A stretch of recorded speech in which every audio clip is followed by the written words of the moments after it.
Good afternoon and welcome to this quite historic meeting of the Hokoroa and Hokoroa North Investments. Well, thank you for the brilliant weather, especially for tomorrow. It is going to continue into tomorrow, which is fantastic because it would be rather sad to be sitting inside on such a lovely day talking about serious stuff relating to your forestry investment and go out in the rain to look at the actual trees. So that's not going to happen, I'm assured. And we have a lot to cover in the program today.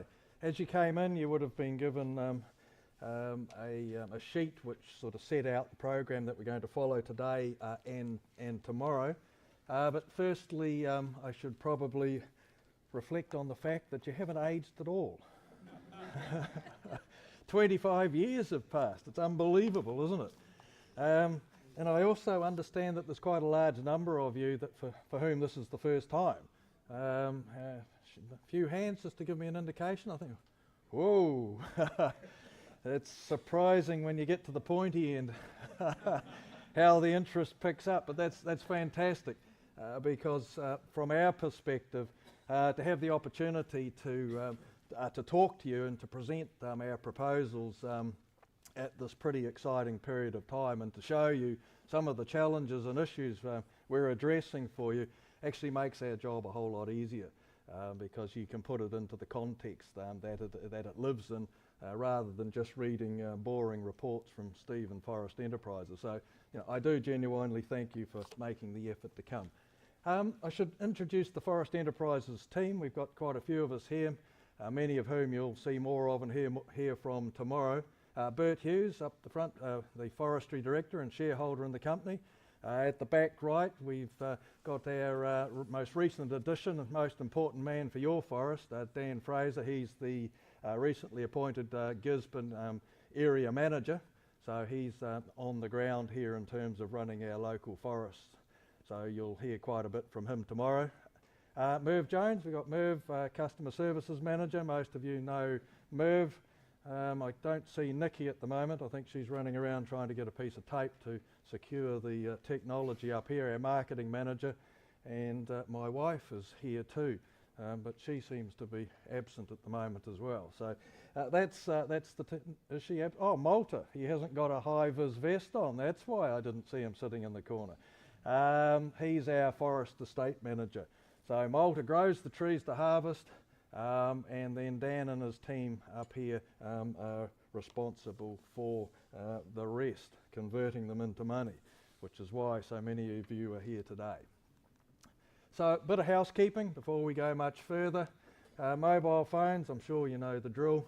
The exits, right, in the event of an emergency, we go out the door behind you. You either go to the right or the left and follow the exit signs, and the marshalling point in the event of an emergency is over the street opposite the Emerald Hotel on the riverbank.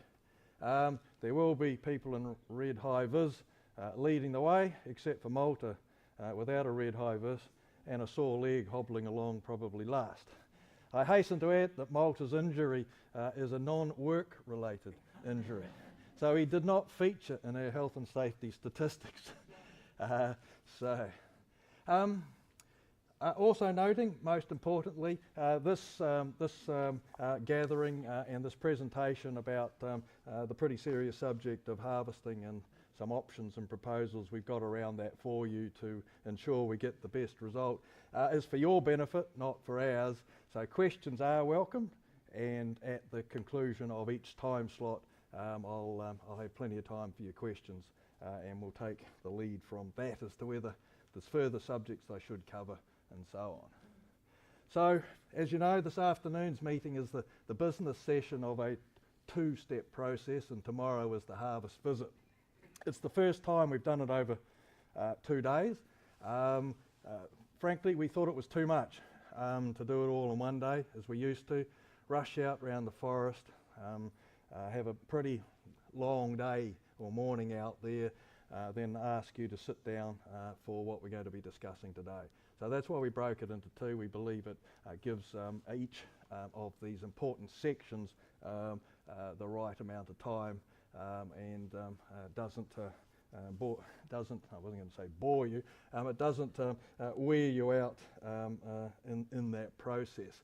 And we've also combined it with a working day, so that tomorrow, being Monday, the crews will be working in Hokoroa Forest. So the objective is to get out there and see that activity, which we wouldn't be able to do at a weekend as well. We actually had a similar program for another forest group Friday and yesterday.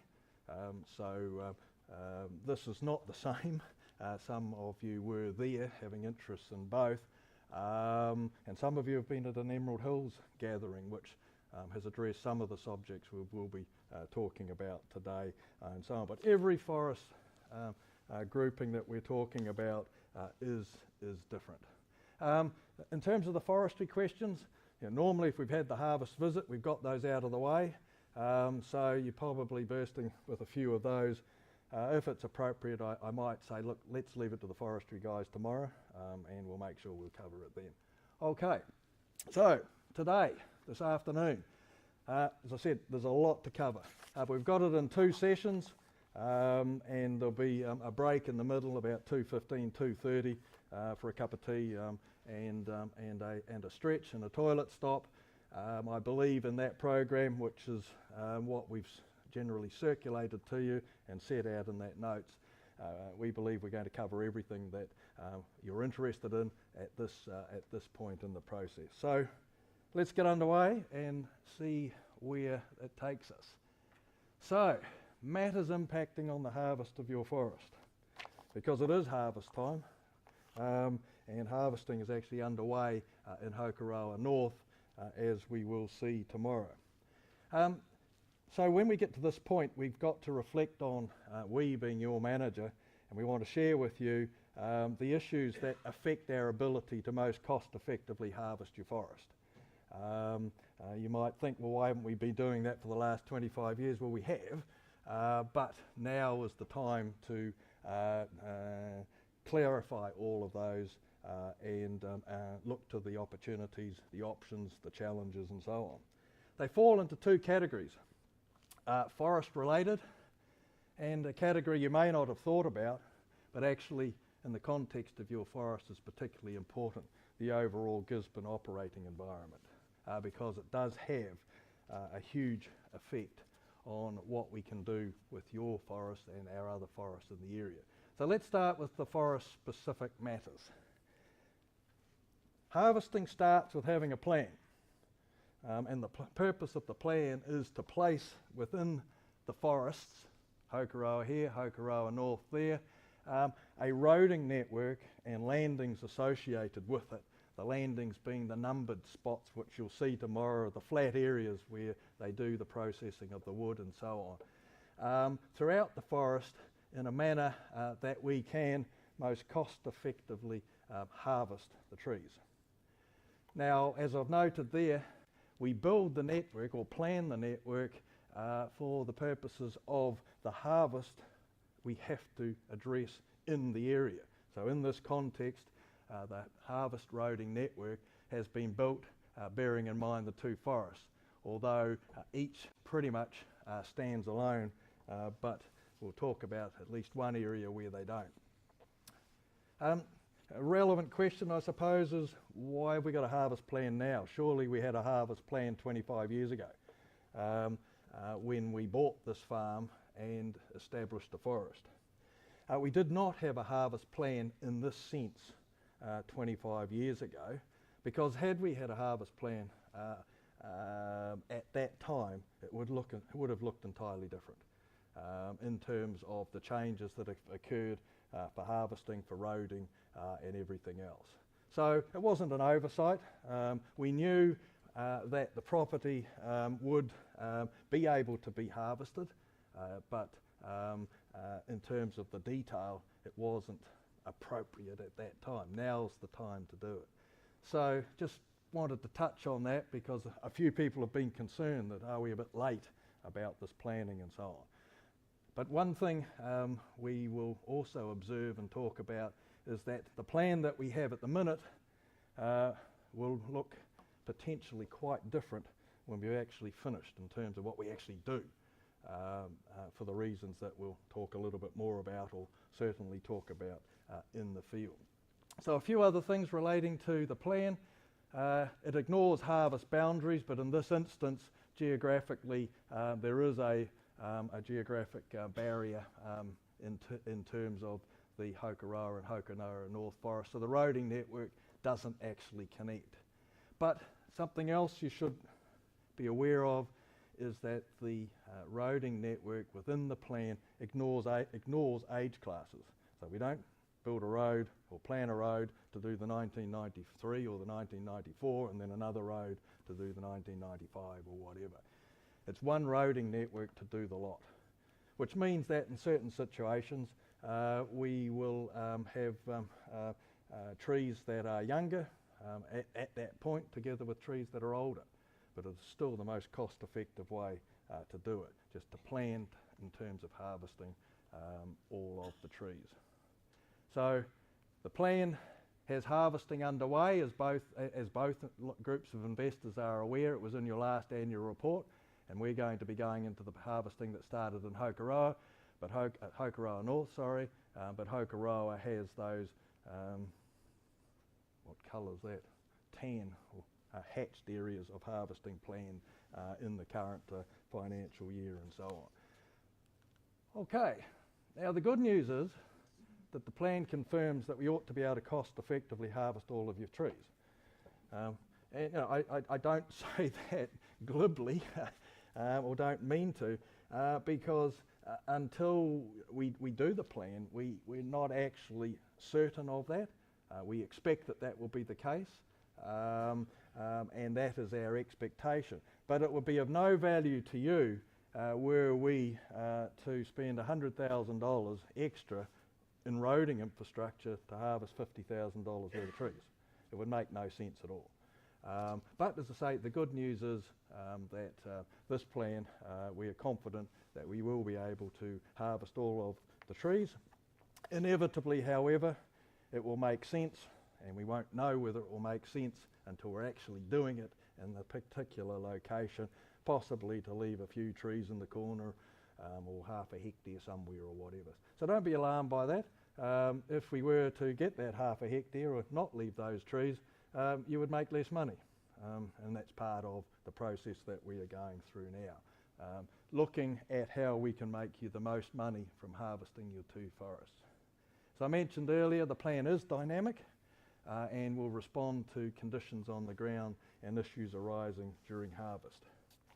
And when we get out there tomorrow, you'll see why it does need to be dynamic, because there are some big challenges in terms of the roading network, such that it may well, once the bulldozer's there and the diggers are there, make sense to do things slightly differently. And that's a large part of what we'll talk about and see in action tomorrow, because it drives, well, it's driven from the relationships that we have with our various contractors, such that we don't claim to have all of the knowledge in terms of the best way to harvest.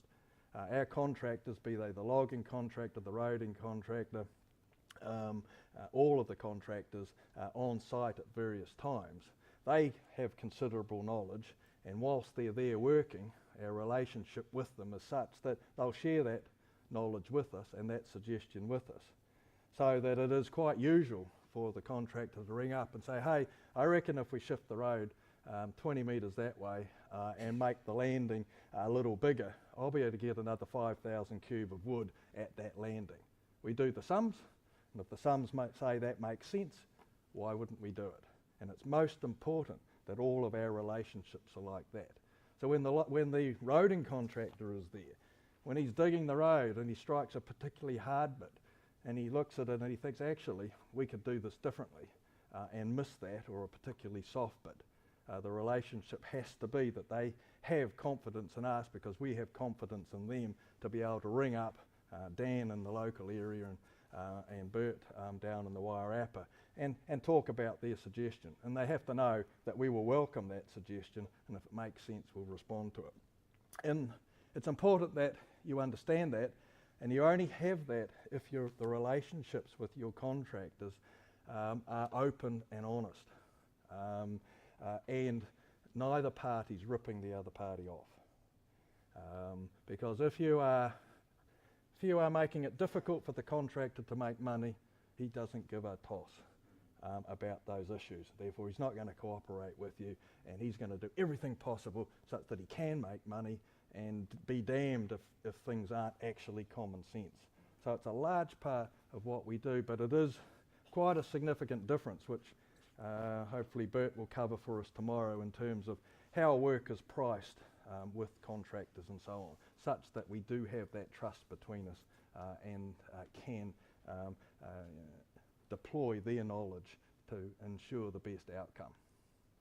Now, this plan has identified that we've got a lot of infrastructure to build, but it's no different to any other forest. But in terms of these two, we've got 14 kilometres of roads to build at Hokoroa, 17 in Hokoroa North, a total of 31 kilometres. 31 kilometres of roads.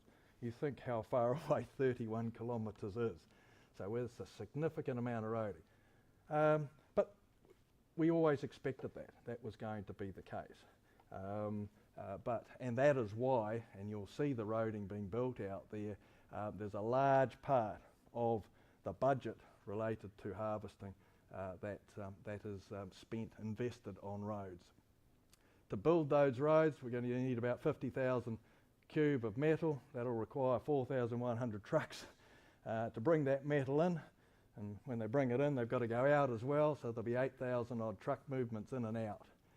And critical factors that we look at is the roading density, like how many metres of road per hectare of forest, because that is a measure of the difficulty in many respects of the roading ahead of us and so on.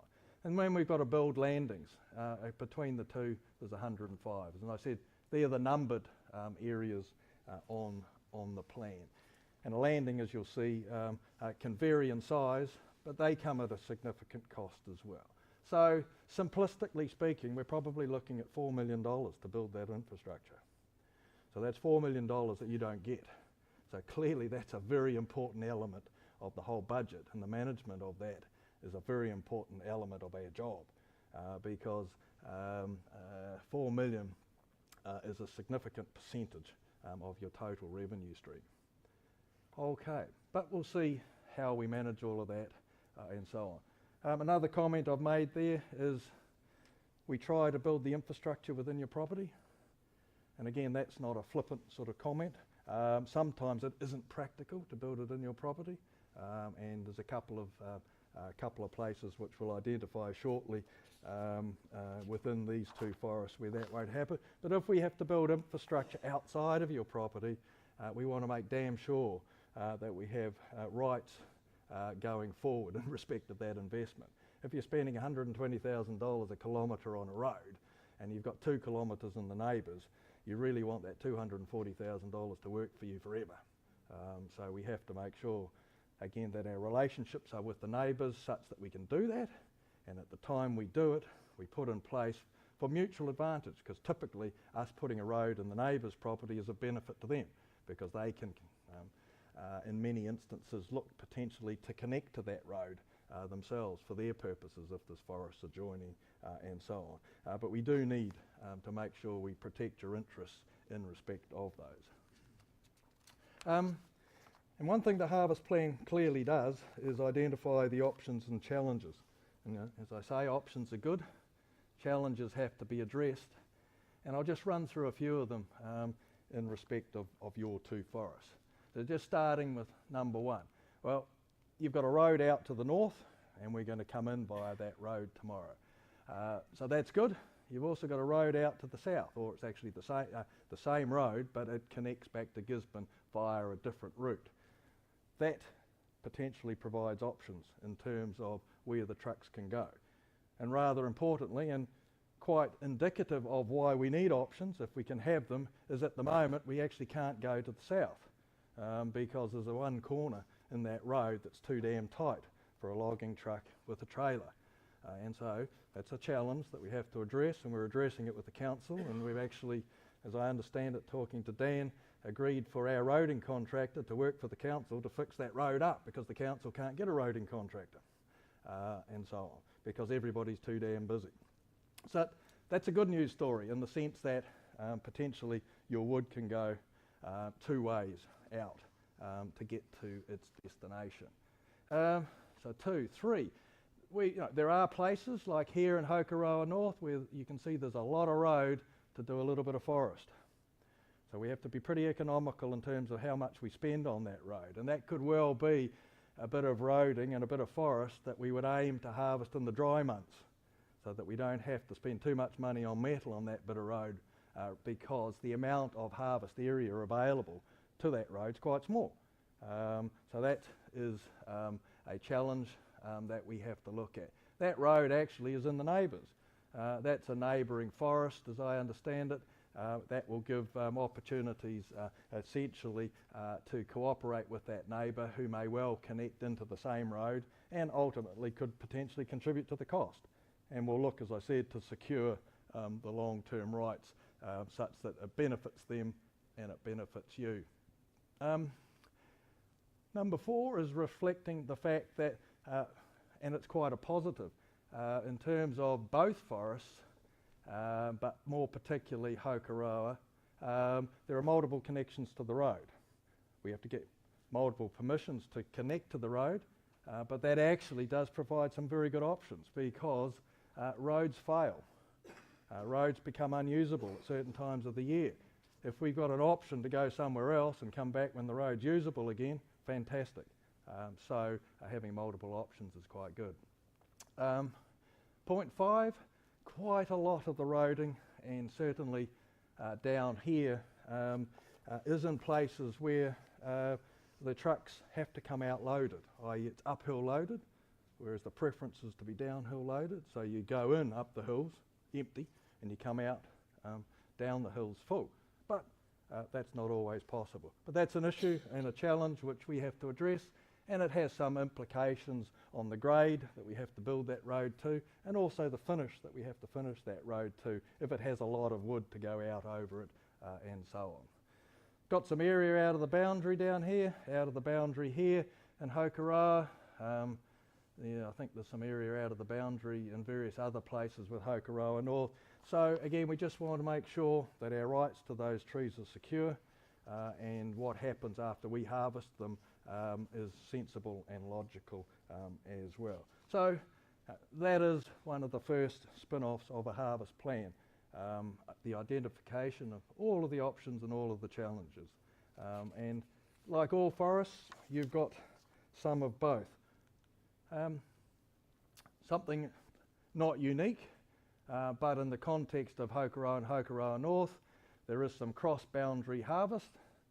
It's been identified that that cross-hatch area in Hokoroa will logically be harvested out through Hokoroa North, either the blue route or the green route. And that makes sense. It's more sensible to do that than to try and build a network into there simply to be able to do it within Hokoroa. So that's an issue which falls away when we start potentially looking at cooperating in fairly close relationship for the purposes of harvest. But you start by identifying what each forest has to do if it were to harvest its forest on its own. So that is pretty much sort of the forest-specific matters where we start. And as I said, that's sort of the beginning of the picture, because we must look at the bigger picture in terms of the Gisborne operating matters, which may or may not have an impact on our ability to harvest. So there's regional issues definitely impacting upon harvest. And there's another Gisborne operating environment matter which you need to be aware of, which influences what we do for Hokoroa and Hokoroa North. And that's our company's responsibility to all the Gisborne forests we manage. Now, if I were to say to you guys, we can do X, Y, Z for Hokoroa and Hokoroa North, and the consequence of that was a less than optimal outcome for one or other of our other forests. In the first instance, you might be quite comfortable with that because you get a win. If you reflect on that a little deeper, you will be very uncomfortable with that, because if we're prepared to compromise another forest's harvest outcome to benefit you, well, clearly the suspicion, quite rightly, has to be that we would compromise your forest in another situation to benefit another forest and so on. So we have to have a fair deal for everybody. Otherwise, it will not work. But that's, again, part of our job. So let's look at a few of the Gisborne operating environment matters. Well, the first, quite clearly, is that Hokoroa and Hokoroa North were planted during the 1990s boom. So this is just a graph of were the boom trees all harvested at age 28, when would it occur?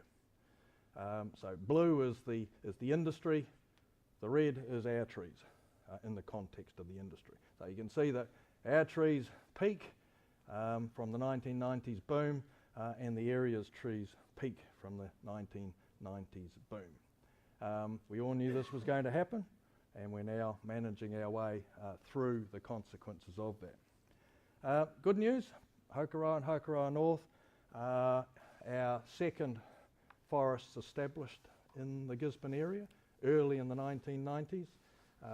So you are in this part of the peak, so there is the real opportunity to get through your harvest ahead of some of the real challenging issues in respect of the greater volume coming through at the peak. But again, it has to be fair to you, and it has to be fair to all the other forests. So all of this wood has to be sold, so we have to be thinking about that. So where's it all going to be sold? Local mills, very little opportunity. Dukin, the big mill here, essentially self-sufficient, don't buy in wood. They've got their own forests, and unless they change their modus operandi, we do not expect to be selling them any wood. That's exactly the same as what we experience in the Wairarapa.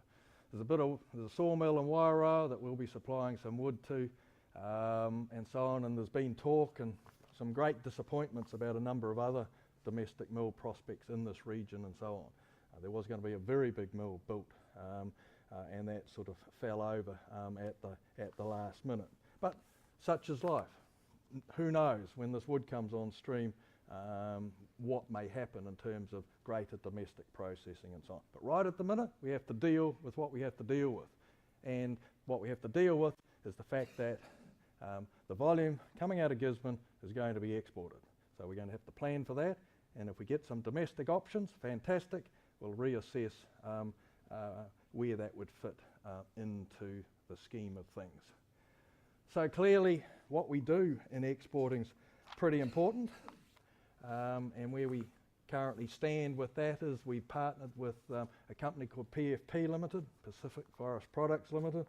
They're one of the two largest log export companies in New Zealand, the largest out of this particular port, and we've also partnered for our Wellington export activity with TPT Forests, which is the other of the two largest export companies for logging, for log exports. The importance of that is significant because we are committed to PFP in Gisborne and we're committed to TPT in Wellington. That means that we do have two options in terms of access to information relating to the market and prices being paid and so on. So we essentially can keep each honest to the degree that that needs to happen. Before we started exporting out of Gisborne, we were only exporting out of Wellington, and we in the Wairarapa area we're running at about 350,000 tonnes a year of harvest, so we're quite a significant exporter out of the Port of Wellington. Bert, who runs all of that side of the business, had an arrangement at that stage with a log export company for 80% of our volume. We committed to them, and 20% we sold by open tender, which gave us access to the competitive pricing situation to get a broader sense of where the prices may lie. Now that we have the two largest exporters at two different ports, we achieve that without going through any of the tender processes and so on. And the relationships are most importantly open book, which means that we can audit every transaction in that chain. We know what the Chinese buyer is paying, we know every cost step along the way and how much each of those elements, the largest of which is shipping, actually cost. And we know, because we have agreed to a fixed fee, what our export partners are being paid. Now, the significance of this is important that you understand, because only because of our scale and volume are we able to get into this position. Normally what happens is that you sell your wood at a price at the wharf gate, and essentially you take the price and pass the risk and opportunity over to the exporter. Now, the exporter is not planning to make a loss, so the exporter clearly has a margin involved in it for the risk they take. Given the scale of our business and given the scale of your forests, that does not make sense. Our objective and our structure with these exporters is that you people should get whatever the dollar is on the day paid to you.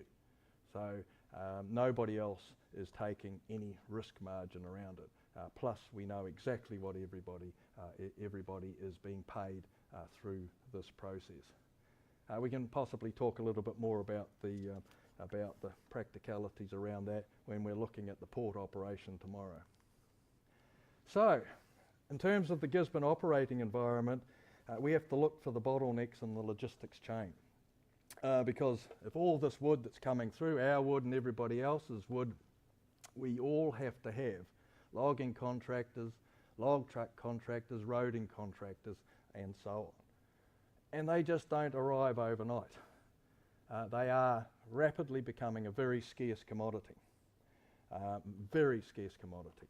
Our Wairarapa experience, in something as you would think is relatively simple to scale up, trucking, is that McCarthy's Transport, who we deal with there. We have a relationship with Wilshire's up here, similar to what we have in the Wairarapa. On a typical day, they have 5 trucks parked up. They don't choose to have those trucks parked up. They don't have drivers for those trucks. So there's a major challenge within the industry, even to get truck drivers and so on. So, and that essentially applies through the chain of all of these service providers and so on. What we have to do is to harness our scale in the Wairarapa and now in Gisborne, 12,000 hectares to be harvested. We have to harness that scale to make sure that we get the contractors available and the best contractors available. Because if we were not organising that now, we're almost too late. And the relationships we have to build with these people are that we find the good guys and we allow them to grow their business, to pick up the volume that's going to come through. Why are they going to do that? They're going to do that if we put a 10-year contract or something like that in front of them and say, here are the forests you can harvest for the next 10 years. Now, do what you need to do to harvest those according to this program. Buy the gear, because we've got a commitment to you to do so. And all of that then flows back through getting the commitment from you as the forest owners to enable that to happen. In the absence of doing that, we're playing with bit players in the context of all of these contractors, and it's never a good thing to be dealing with the lesser spotteds in the contracting industry. Will we get the best price, the lowest price? Absolutely not. Absolutely not. But we will pay them a price such that they will do the job that we need them to do when we need them to do it. It's all very well saving 2 cents a tonne kilometre on cartage if one day of the week the truck doesn't turn up. And then you have all sorts of downstream ramifications of that and so on. So again, this is all part of the picture of how the relationships with contractors are so important, and building those relationships now and with people who can grow their businesses as the wood flow that we can put in front of them also grows. Another bottleneck which you may not have even thought about, it's quite an interesting one, and it's actually unique in many respects just to this area, is that there are river catchment areas, and those colours across the 2 forests represent the different river catchments that the forests sit in, i.e. where the rivers flow to and so on, and increasingly quotas are being introduced in respect of harvest of specific specific catchment areas where they flow into very sensitive river streams and so on. There are quotas already in terms of our resource consents in place for Hokoroa, as I understand it, such that certain of these catchments, a maximum harvest allowed in any 1 year is 20% of the area. Right? So effectively, you have to plan to harvest them over 5 years. All right? So if that is a constraint, which it is, you have to have other catchment opportunities, such that without going vast distances for the purposes of deploying the equipment, you plan around doing the 20% here, and then you go up here and do the 20% in the other sensitive catchment and so on. And so that is very much part of what we have to be looking at now, and the ramifications of having to address that quite unusual bottleneck. But when you think about it, it's not an unreasonable bottleneck, given the sensitivity of water issues and given the sedimentation issues already quite problematic in the Gisborne region because of the nature of the soils and the geography. But the bottleneck that is of the greatest challenge is actually the port. Currently, the Eastland port, which is the Gisborne port, is handling about 2.5 million tonnes of logs annually. It's currently the third largest. It will shortly be the second largest log export port in New Zealand already. The largest is Tauranga, and then Whangarei is the next. And right at the minute, we're exporting at a volume of about 180,000 tonnes through as part of that 2.5 million tonnes. They're basically at full capacity with what they have there at present. So it's completely constrained at the moment on the basis that they are limited to loading one boat at a time, and there's a boat loading now. In fact, it's very rare not to see a boat loading. There's one waiting out in the harbour to come in because they're running at capacity now on the basis of one berth. Now, they're also limited by the storage on site, and you actually can't see that storage when you're looking at the harbour. There's a huge area around there which is basically reclaimed land plus the storage here. If you can't get the wood on site, you go to where we will drive past tomorrow, the off-site storage, Dunstan Road. Now, that's a good news story and it's a bad news story. The fact that there is off-site storage is good news. The fact that you are off-site is bad in the sense that that'll add cost, because you're going to put your wood down in Dunstan Road and you're going to have to pick it up and cart it to the port, whereas ideally you'd put your wood down at the port and it then just goes from the storage at the port to the ship side and so on. So that's problematic. Now, the port's objective, which is fantastic, they're a great port, they're a logging port, they export very little else, is that they have an objective to be able to load 2 ships concurrently and to have the infrastructure in place to supply the wood efficiently, both from their on-site storage and from this off-site storage. The resource consent to be able to do this work, which is about 60 million, as the last figure I saw, has been lodged, and they're on track to have it available as that peak takes off. So we're holding our breath a little bit about that, but we have confidence that that will happen. Now, all of this is only happening because Forest Enterprises and others with significant volume to go through that port are talking almost weekly with them about the volume and the scheduling of that volume through the port, such that they've had confidence to commit to a huge capital plan for them and to get that underway in time to absorb this volume coming through. Now, that's the good news, because we would expect the volume probably to go from 2.5 million to maybe 4 million tonnes a year. But the practical consequence of that is we believe that we can realistically secure a share of that 4 million tonne capacity of about 700,000 tonnes per annum. We've got to be realistic about that. We're not the only people competing for that space. And we've also got to be realistic from the perspective of how are we actually going to harvest that wood, deliver that wood up to 700,000 tonnes, given that we're at 180,000 tonnes a year already. So there are logistical challenges at every step. But this is what we do, and this is it's a simple business forestry. You just grow a tree and harvest it.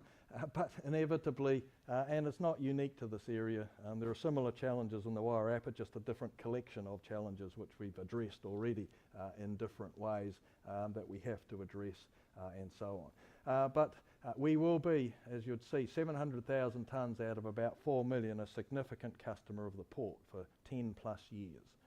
So we have some muscle. So we have an interest that they listen to, which is most important.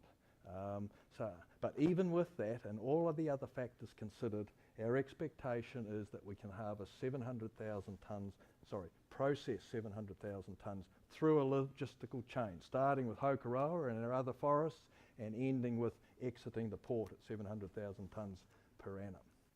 So what's that going to do? The graph on the left is our forests, were we to harvest them at age 28. That would be what the graph would look like. We're sort of down here at the moment, and we go racing up over 3 years, which is impossible to do in terms of scaling up. We frantically harvest for 4 years at a rate that the port can't handle, and then we fall off a cliff. The practical reality of the 700,000 tonnes is that graph gets squashed, such that, and these are to scale, such that the peak comes off and gets spread forward and across and back and later. There cannot be anything else because of all of these challenges and so on. Don't get alarmed. We have the answer for you. But you need to first understand that this is the challenge. And that is the primary bottleneck, that we then say, okay, if 700,000 tonne is the maximum, how do we grow the harvesting to be able to get up to there?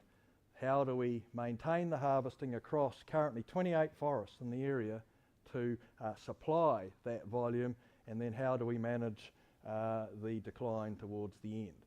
Now, we're not too worried about that because that's some 13, 14 years away at this juncture. And clearly, when we have this infrastructure and logistics machinery in place, there's lots of other forests in the area that we can potentially look to.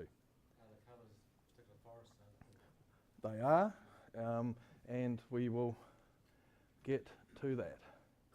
Okay, so as I said earlier, we have to look at the bigger picture, and the bigger picture has to include a solution for Hokoroa and Hokoroa North that doesn't unreasonably compromise the solution for other forests and vice versa, taking all of these factors into account.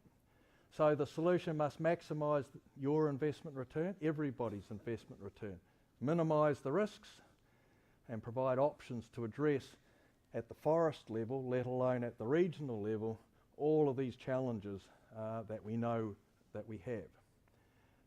And most importantly, whatever we do through harvest needs to end up with something that's logical for a second rotation in respect of those forests. And that's irrespective of whether you own that second rotation or others own that second rotation. And we'll look at that in further detail.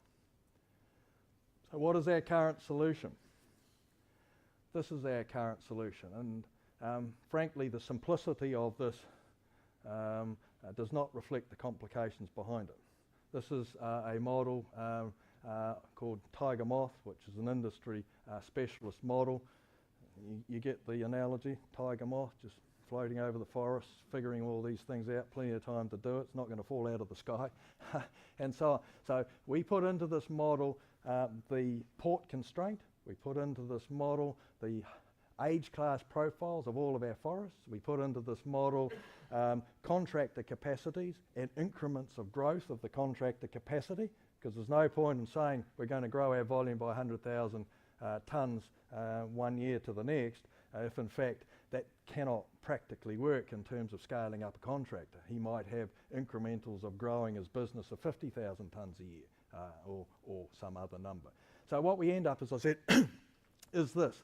Like all models, it's not perfect, but at least it provides a basis to start figuring out the complications and consequences of it. So in the first instance, we're starting at our present volume for 2018, then we grow that volume by 2021 to the $700,000, and then as the graph up here showed, it falls off. Now these are the forests, and there's only 8 there. We'll talk about that shortly. And these are their individual harvest programs that the model produces. The model's not perfect, but this is what the model says on the basis of the assumptions that go into it. So clearly, harvesting steps up through the forest over a period of time, and then it concludes with a few wrinkles over a period of time, depending upon the specifics of those forests or forest grouping. I said there's a couple of key things within this solution. The first is that we only have 8 forests, as we're referring to them, and we're calling them now forest groups there, because all factors considered, a logical conclusion of this exercise is that the number of forests we manage in this area will go from 28 to 8. And exactly the same things applying in the Wairarapa and so on. And it makes no sense for harvest. It makes no sense in terms of minimising risk for there to be 28 forests, and in some cases, Hokoroa is a good example. There are only Hokoroa and Hokoroa North because legally we couldn't have one forest investment, and so we had to split it. We'll talk about that a little bit more. But most importantly, I can stand here and say on the basis of what we know today, I can do this. We can do this. It's achievable. There's quite a few assumptions behind this. And the reason we didn't meet a year ago, before you started harvesting, was that we hadn't got all the pieces of the jigsaw together at that point in time. And I didn't wish to have these discussions with the investment groups until I could stand here and say, on the basis of what we know today and the assumptions and all of the challenges that we believe we have to face and the methods that we're devising to address them, we can, generally speaking, deliver on this solution. That's very reassuring for us, and I'm emphasising it should be reassuring for you, because if we say we're going to do it this way, that is the way we will aim to do it, and we believe we can achieve it, and you will hold us accountable if we don't, which is the way these things quite reasonably work and so on. So, here we go. Of course you're number one. Where else could I put you? Yesterday I actually did have forest group number 2 as number 1 because they are both underway and continuing through 2018. All right, so that's what I mean when you're at the front end of this queue, which is actually beneficial, because the big problems arise around here. If the port capacity growth doesn't meet timetables and so on, it's quite reassuring to be at the front end of that, because if you're towards the latter end, well, potentially from a time frame perspective, the ramifications are quite different and so on. So those numbers quite specifically have Hokoroa and Hokoroa North as a group. And we touched on that before and the reasons why it does make sense. Clearly you're adjoining, it was all the same farm, and we only separated you because of legal constraints at the time. They were mad constraints, they don't exist now. We had a limit on the number of investors that we could have in any one investment of 125. Remember the partnership of qualifying companies? Yeah.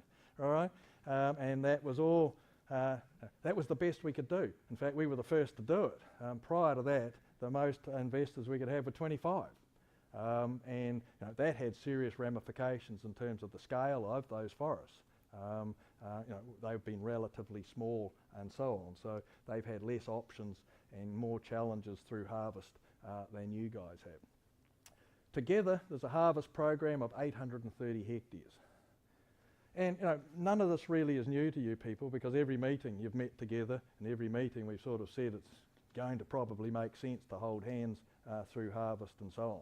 Some of the groups that we're putting together, like the one yesterday, they'd never contemplated becoming part of a group, even although their forests do connect, but they are serviced by different roads. So we've never really expressed that concept as an option. But now we've got to this point, the fact that they are serviced by two different roads becomes a huge benefit. You've already effectively got that benefit by being able to go north or south down public roads and so on. So this isn't a brand new story as far as you guys are concerned, but we're at the pointy end now in terms of wanting to do it, and everybody needs to understand how it can work and what the ramifications are. And as you've always known, your two forests have got the same age class as 1993 and 1994, completely compatible from that perspective. Harvesting as one program does a lot of things. Firstly, it solves the issue around early and late harvest, because we're harvesting now in Hokoroa North trees aged 24, and when we finish the program we'll be harvesting potentially trees aged 31, 32. Now, holding hands as one large group, one large forest, means that we will go about harvesting the younger trees wherever it is sensible and logical at that time to harvest them, without saying, oh my goodness, we've really done enough young trees in Hokoroa North, we better pack up the gear, go down and do a bit in Hokoroa, to provide a degree of balance in respect of that and so on. So we would be incurring costs to overcome that problem. When we have scale like this, it actually becomes irrelevant where we do it. We do it in the most sensible position at the time, on the basis that the total harvest is still aiming to achieve an average harvest age of around about 27 to 28 years. And if you look at all of our literature, we generally see it harvesting will occur around age 28. So the fact that we will be doing some young clearly means that those trees will have less volume and value on fundamentals. Right at the moment, that is being proven completely wrong, but that's for a little bit later too. But the older trees will have more volume and value.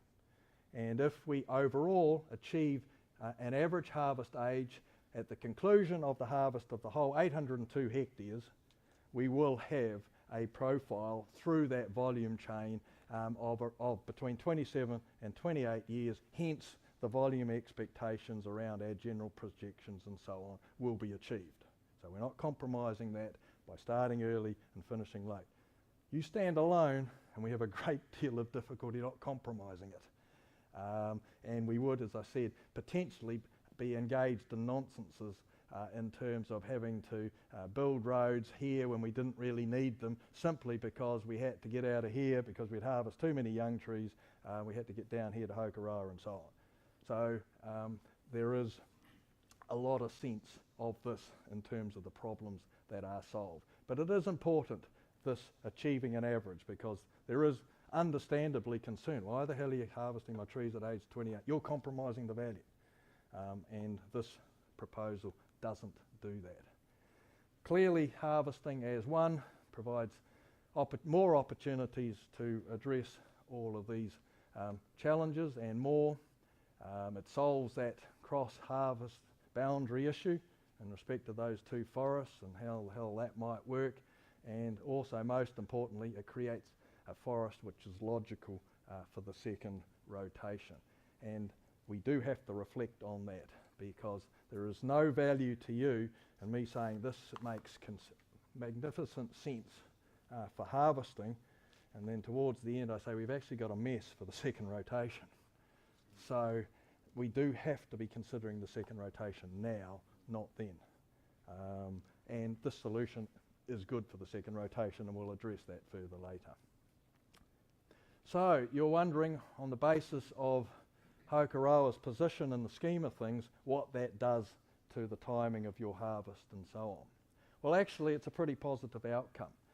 Firstly, and most importantly, and we've stressed this at previous meetings, the only way we can practically manage market risk in a commodity market which has prices doing this over time is time in the market.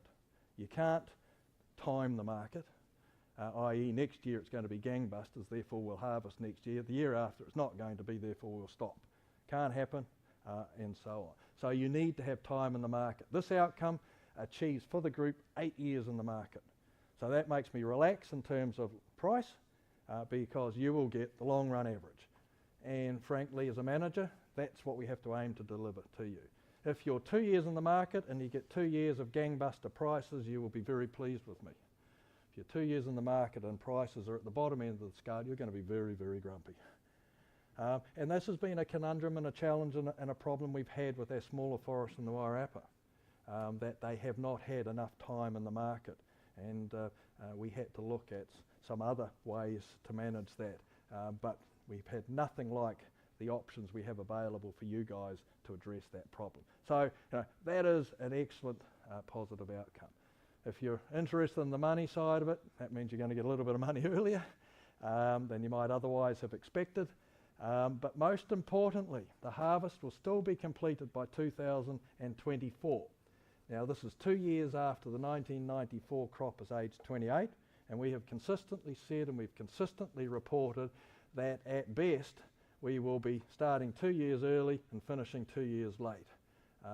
So we will be finishing within what we have been saying to you for many years by 2024, and I repeat again, the achievement of an average age at harvest over the entire rotation of between 27 and 28 years. The model says 27.5, but the model's the model, and reality will always be slightly different about that. I'm very comfortable and relaxed about that outcome, to be able to achieve that for you guys. It is a little different in terms of profile to what you may have been expecting, but not that much. In fact, the profile is more positive than negative. You thought it would probably be 4 years, it's going to be 8 years, but you're still finishing around about the time we have said for quite some time you will be finishing. We've covered a lot of territory, so I think it's time for me to ask what questions you may have at this juncture. Yep. At this point, there will be a sale at some stage, I believe, of the land to maybe a new syndicate or new investors. Yep. Your whole presentation has been on the assumption that we're going to harvest, and it's been a very good presentation too, thank you, I have to say. But did you consider either the sale of the forest estate standing timber, Right. either Hokoroa and Hokoroa North individually or together, or indeed the whole 28 forests that you manage? Okay, so the question is, in terms of arriving at our proposal for you today, have we considered, and if we have, why have we discounted it, the option of selling the forest standing today? We have considered and reflected on that in depth, and we've discussed it with the trustee for the investment. And the situation is that the concept you invested under was you would plant trees and you would own them and you would harvest them, and you would get the dollar on the day for that harvest. Now, if you were to change that, that would be a fundamental change in the nature of the investment. Doesn't mean to say it can't happen. However, that would be a massive change in terms of the outcome. We would therefore probably need, not us actually, the trustee, in excess of 75% wishing to sell. And whether we would achieve that or not, I don't know. The conclusion we've reached is that wasn't the proposition, and if any of you wish to cash out, you still can. If you think this harvest program and the profile of your returns is unacceptable and you want to take the money on the day in terms of your specific investment, and our secondary market activity is being further refined to enable people to do that. So we have considered it. and we have discounted it. And the feedback we've had at other meetings on the subject is this is what people do expect. If you were to sell now, essentially what you are saying is we're prepared to give the premium that exists in your forests were you to harvest them to somebody else. The reality is I'm not going to buy that forest from you if I am another party expecting to make a loss. So if you sell now, the person buying is not buying to make a loss. They're buying to make a profit. Now, having come 25 years, why would you wish to pass with that profit? One answer is you're out and your risk is gone and so on. But everything we're doing is mitigating that risk in terms of getting you the long run average prices, i.e. what we're always reporting to you on, and so on. So we believe that risk hasn't increased at what was always there. You took a risk 25 years ago by investing.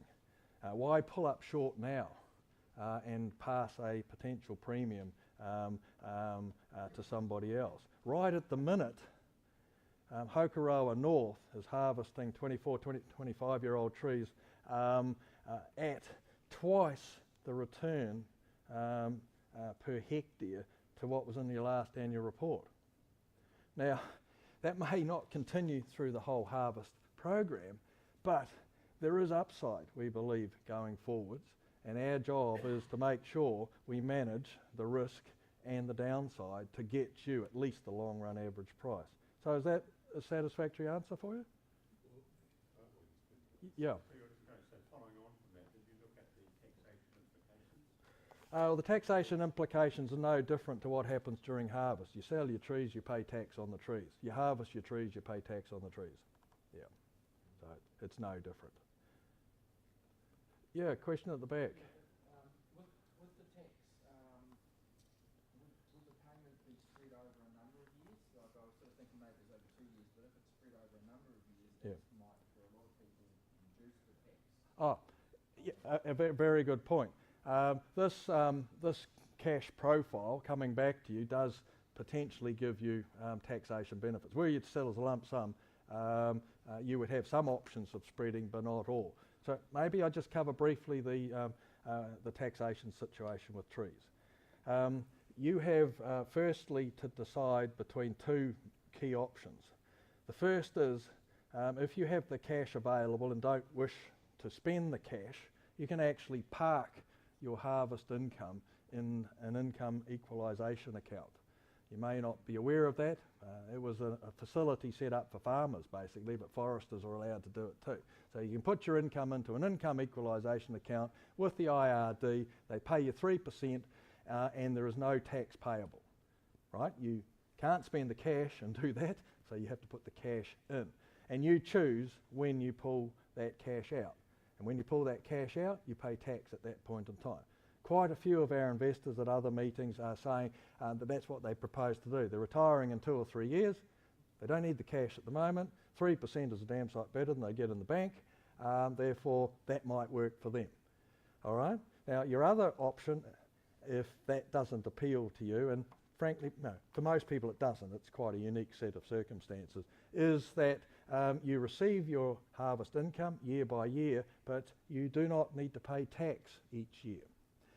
You have the option to spread that income over the year it was earned and one or more of 3 preceding years. So you can choose to spread it back, and you choose the proportions that you spread it back at. And you think, well, hang on, that's going to cost me use of money and penalties and things like that. No. And we have notes on this in the kit we'll give you tomorrow. All you do is you, or your accountant, sends a request to the IRD setting out that you wish to allocate $10,000 worth of income over these tax years. The IRD reopens your assessment for those years, if they are previous years, calculates the new tax payable, sends you a bill. If you pay it within a month, job's done. No use of money, no penalties and so on. So that is how you can manage your tax situation. Clearly another opportunity you have is firstly to split it if it's held currently jointly, or maybe held by one of you, because I'm sure you organised your affairs to be able to deduct at 33 cents on the dollar.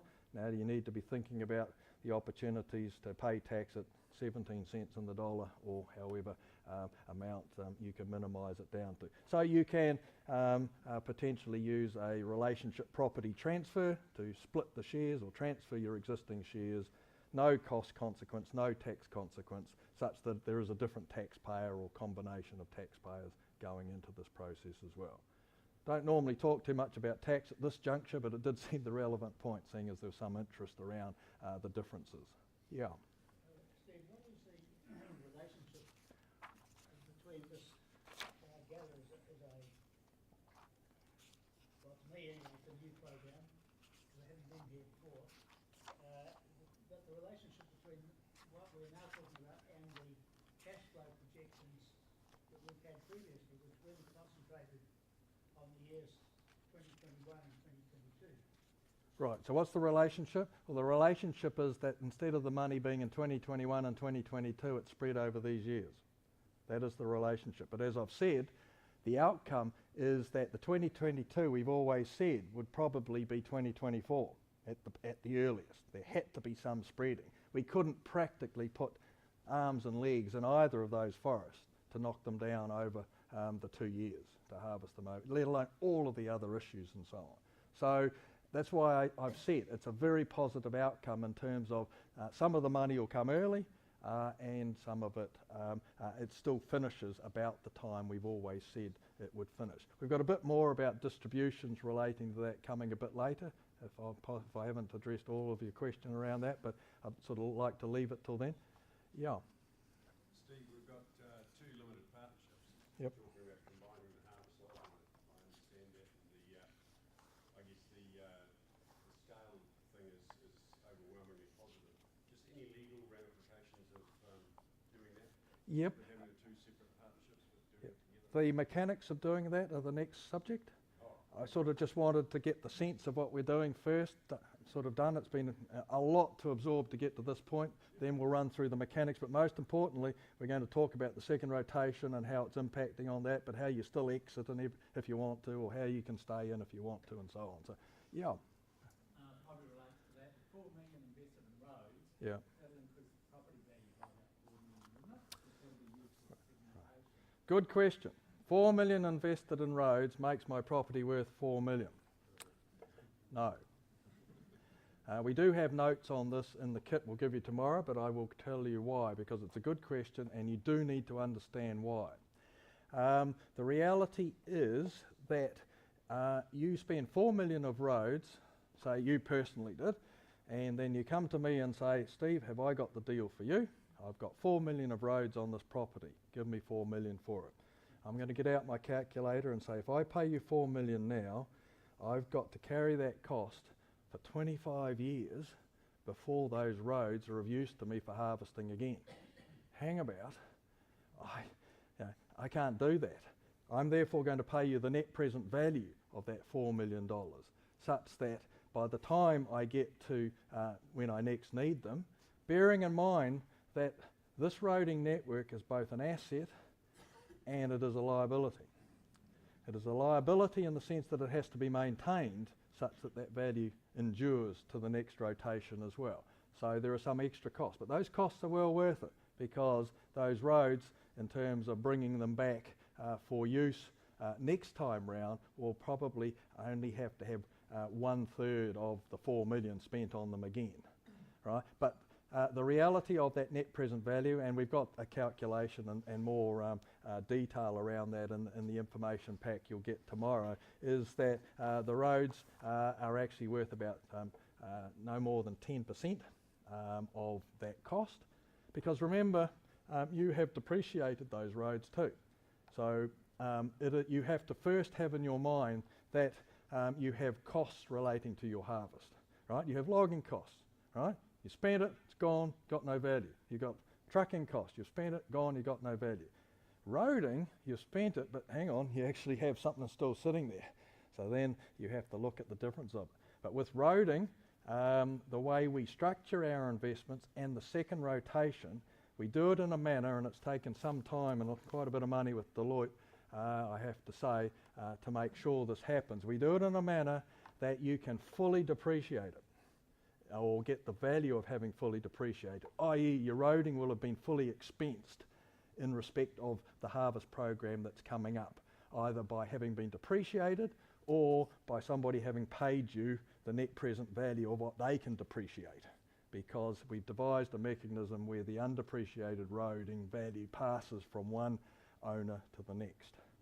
Okay, so you've written off, you've expensed the roading like everything else. So you then have to start thinking about it actually has been a cost of your harvest, but it's still sitting there, which is fantastic, but it is not sitting there as a $4 million asset. Okay? There's a new set of environmental standards coming in mid-next year, isn't there? Are you building to them already, or have you got a program to build to them? Because they're going to be across the country and universal, aren't they? New standards coming in, you're referring to the, what's it called, Bert, help me out? National environmental standards and so on. Clearly we've got one eye on the rear vision mirror, one eye on the present and one eye on the future, such that we do tick all the boxes in respect of those standards.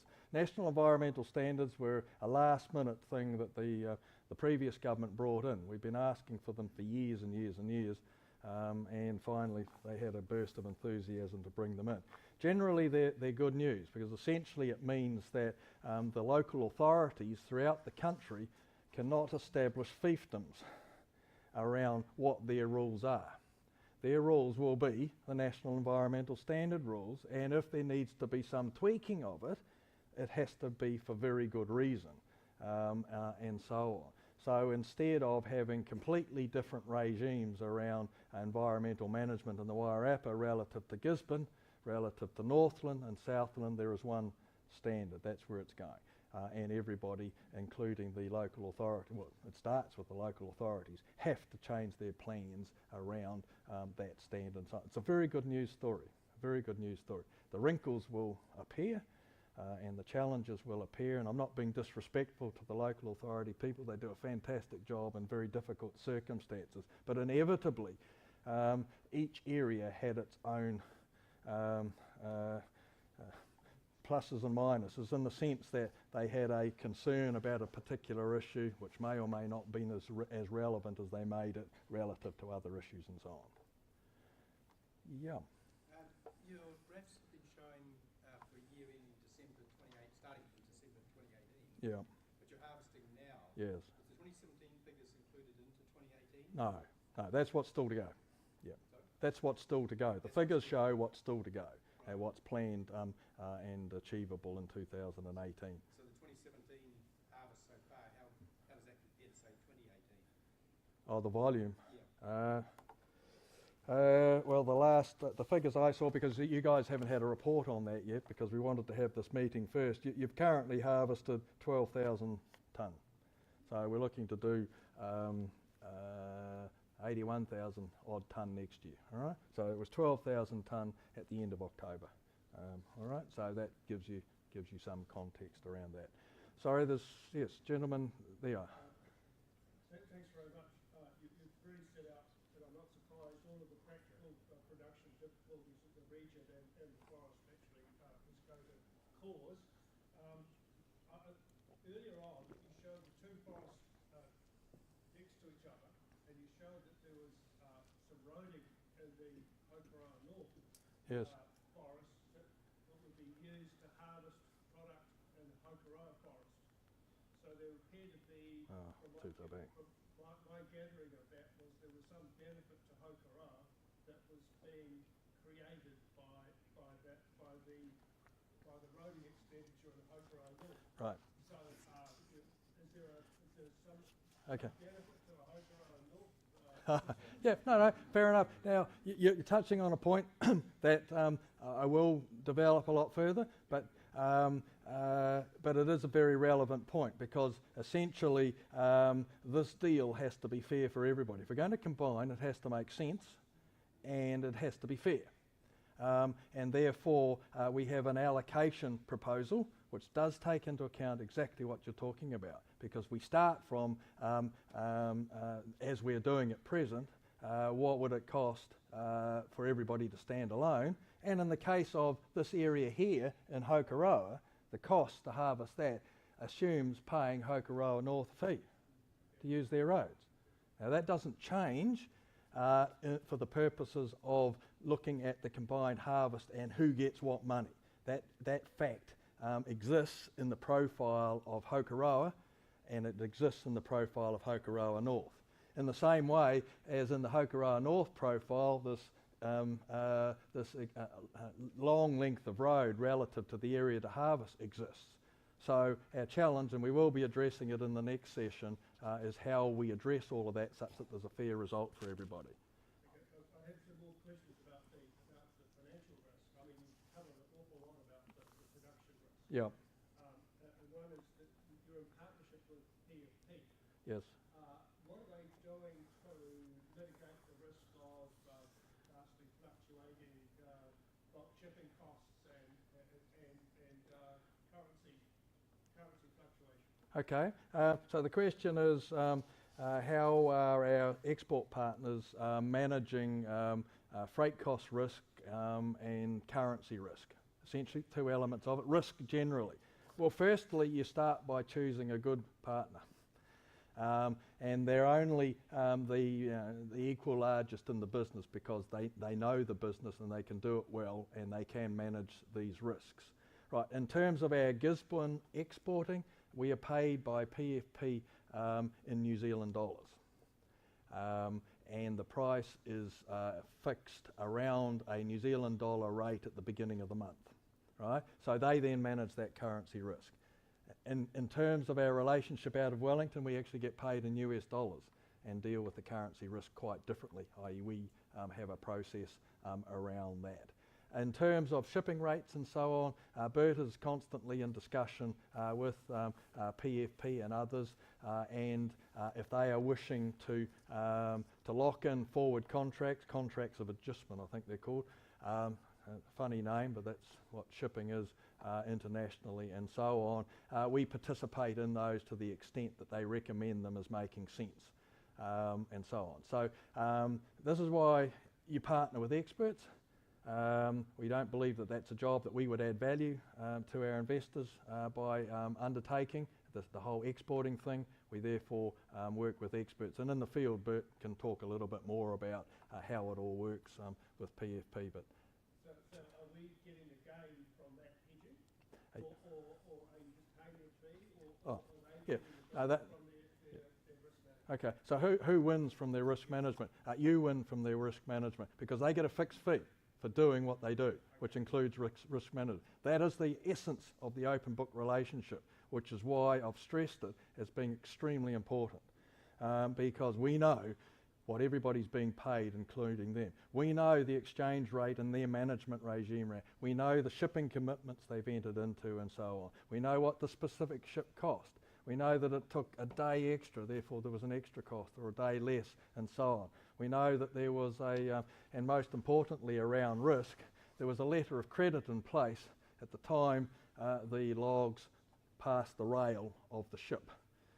But not just any letter of credit, a letter of credit issued initially by a Chinese bank, and not being disrespectful of Chinese bank, my comfort level would prefer that we had them endorsed by a New Zealand bank. Therefore, our contract requires all letters of credit to be endorsed by an agreed New Zealand bank. I believe it's currently ANZ Bank endorses the letters of credit. So payment responsibility in the first instance is ANZ's, not XYZ Bank in China and so on. So payment risk is in actual fact your greatest risk. You're sending away on a ship millions of dollars worth, hoping somebody's going to pay you for it. Right? So you have to manage that using letters of credit. But it's important you understand that in certain circumstances wood will leave on a ship without a confirmed letter of credit. Why? Because the cost benefit of doing that exceeds the opposite i.e. if we are better off to continue to supply the wood on that ship than suddenly have to take it off maybe the storage at the port, take it down to the off-site storage, incur all of that extra cost and so on. At that juncture, we are relying upon the reputation and professional ability of our export partner. They're in business today because in that situation they do perform. Now, the fact of life is when dealing with China as a market and India as a market, when prices collapse, suddenly your letters of credit stop being confirmed by the Chinese bank. Therefore, it doesn't get to the ANZ bank, or it gets slowed down and so on. Judgment calls have to be made. That is why we have an expert in this area who's endured in the business for many, many years, because they have collected payment. And that's why we don't want to be in that business, and so on. So does that sort of cover off most of those risks for you satisfactorily? Yeah, you told me how it's happening. Yeah. I mean, the other thing is that now we're looking at an income stream over an 8-year period. Yep.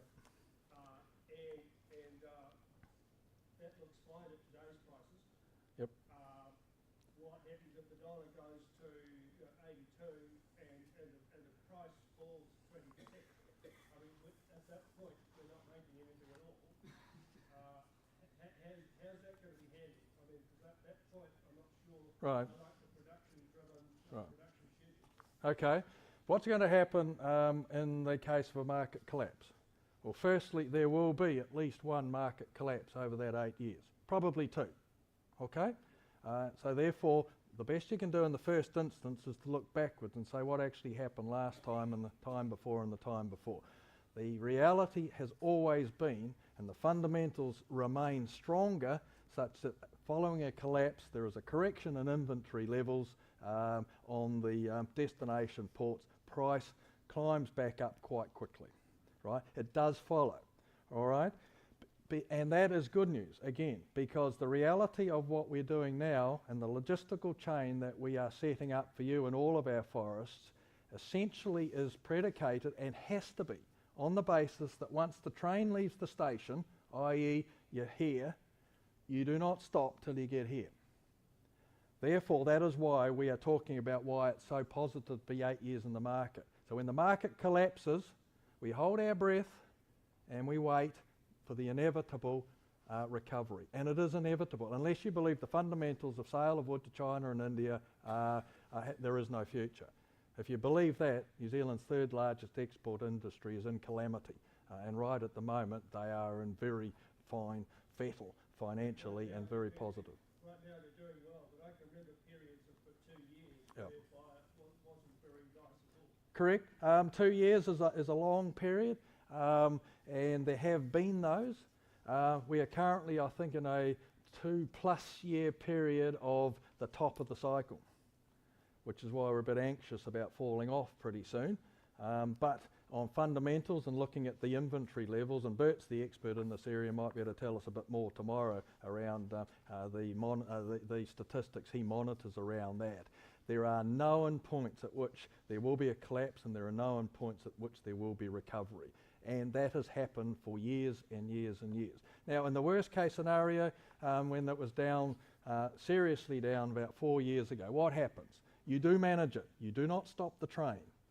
You manage the logistics train. Because if we were to sack our contractors and say, go away, we don't need you for the next 6 months, what are they going to do? Well, they're not going to sit around and go bust. They're going to go and find somebody else, and we would not get them back again until well after 2024 in terms of the general demand and so on. So essentially we sit down with all the contractors and say, everybody's got to take some pain here.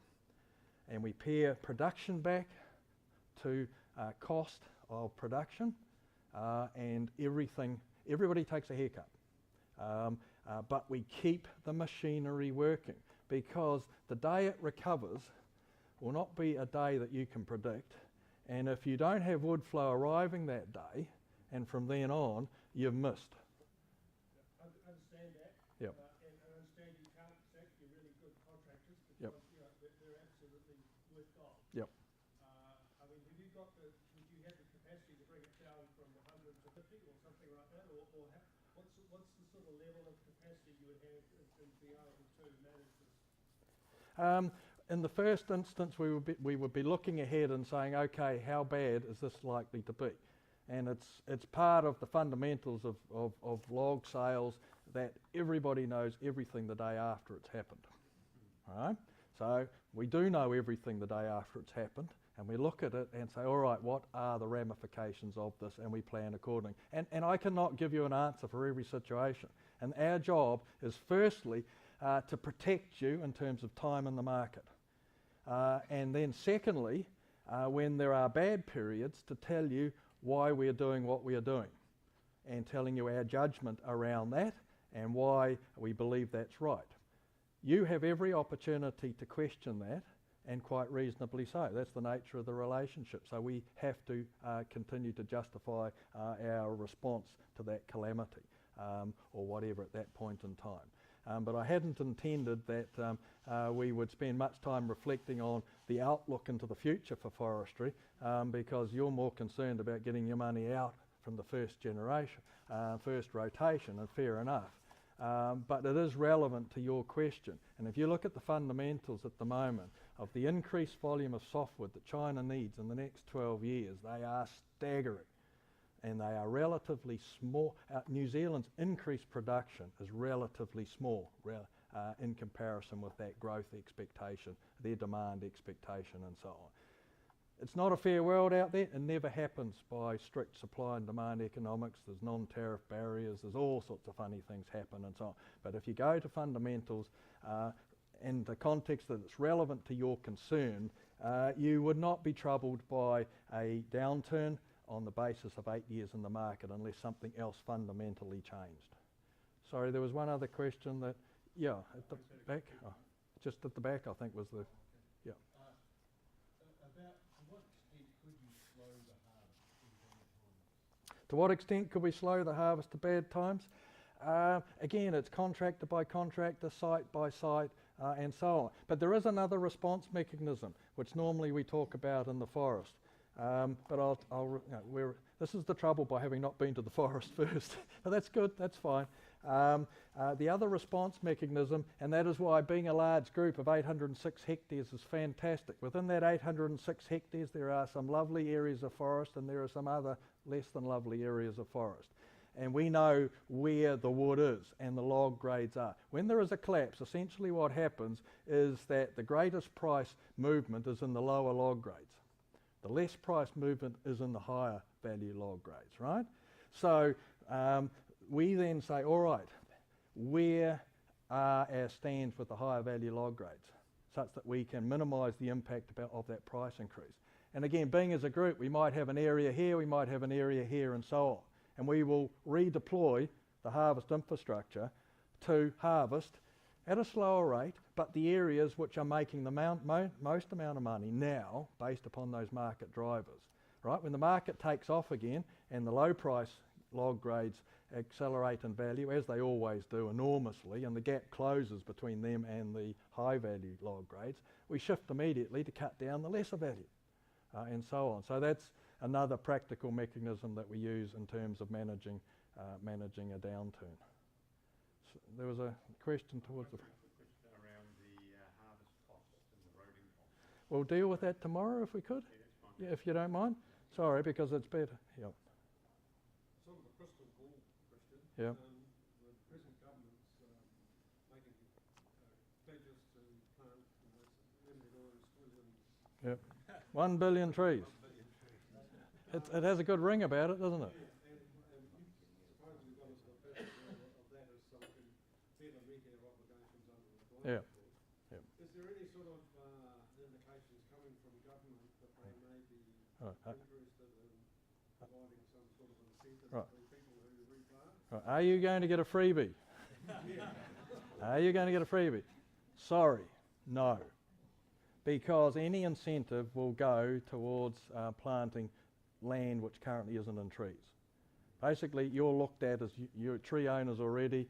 Naturally, you, for various reasons we will go over, will be planting trees again. Job's done as far as they're concerned. All right? But there is good news about all of this. and that is if they do, as they are, championing the forest industry, that will give the whole industry a boost. More volume is good, and so on. More trees in the ground is good. We have a hole in our profile of forests, and not just as a consequence of the 90s, as a consequence of the 70s. If we can start filling some of those holes in terms of being consistent suppliers, that's going to be very, very good. And if we can start having the government dealing with some of the things like national environmental standards, looking favourably at the serious challenges of public roading in the Gisborne area, serious challenges of public roading in the Northland area. I tell you, we are light years ahead of where we currently sit after 9 years of a national-led government. Where, if you think about it, who was the Minister of Forestry? Nathan Guy. Who actually had responsibility for forestry? Joe Goodhue, the Associate Minister. The chief executives of the largest forest companies in New Zealand, from the Forest Owners Association, the industry representative body, were finally granted an interview with the Minister on the question of the use of fumigation, phosphine.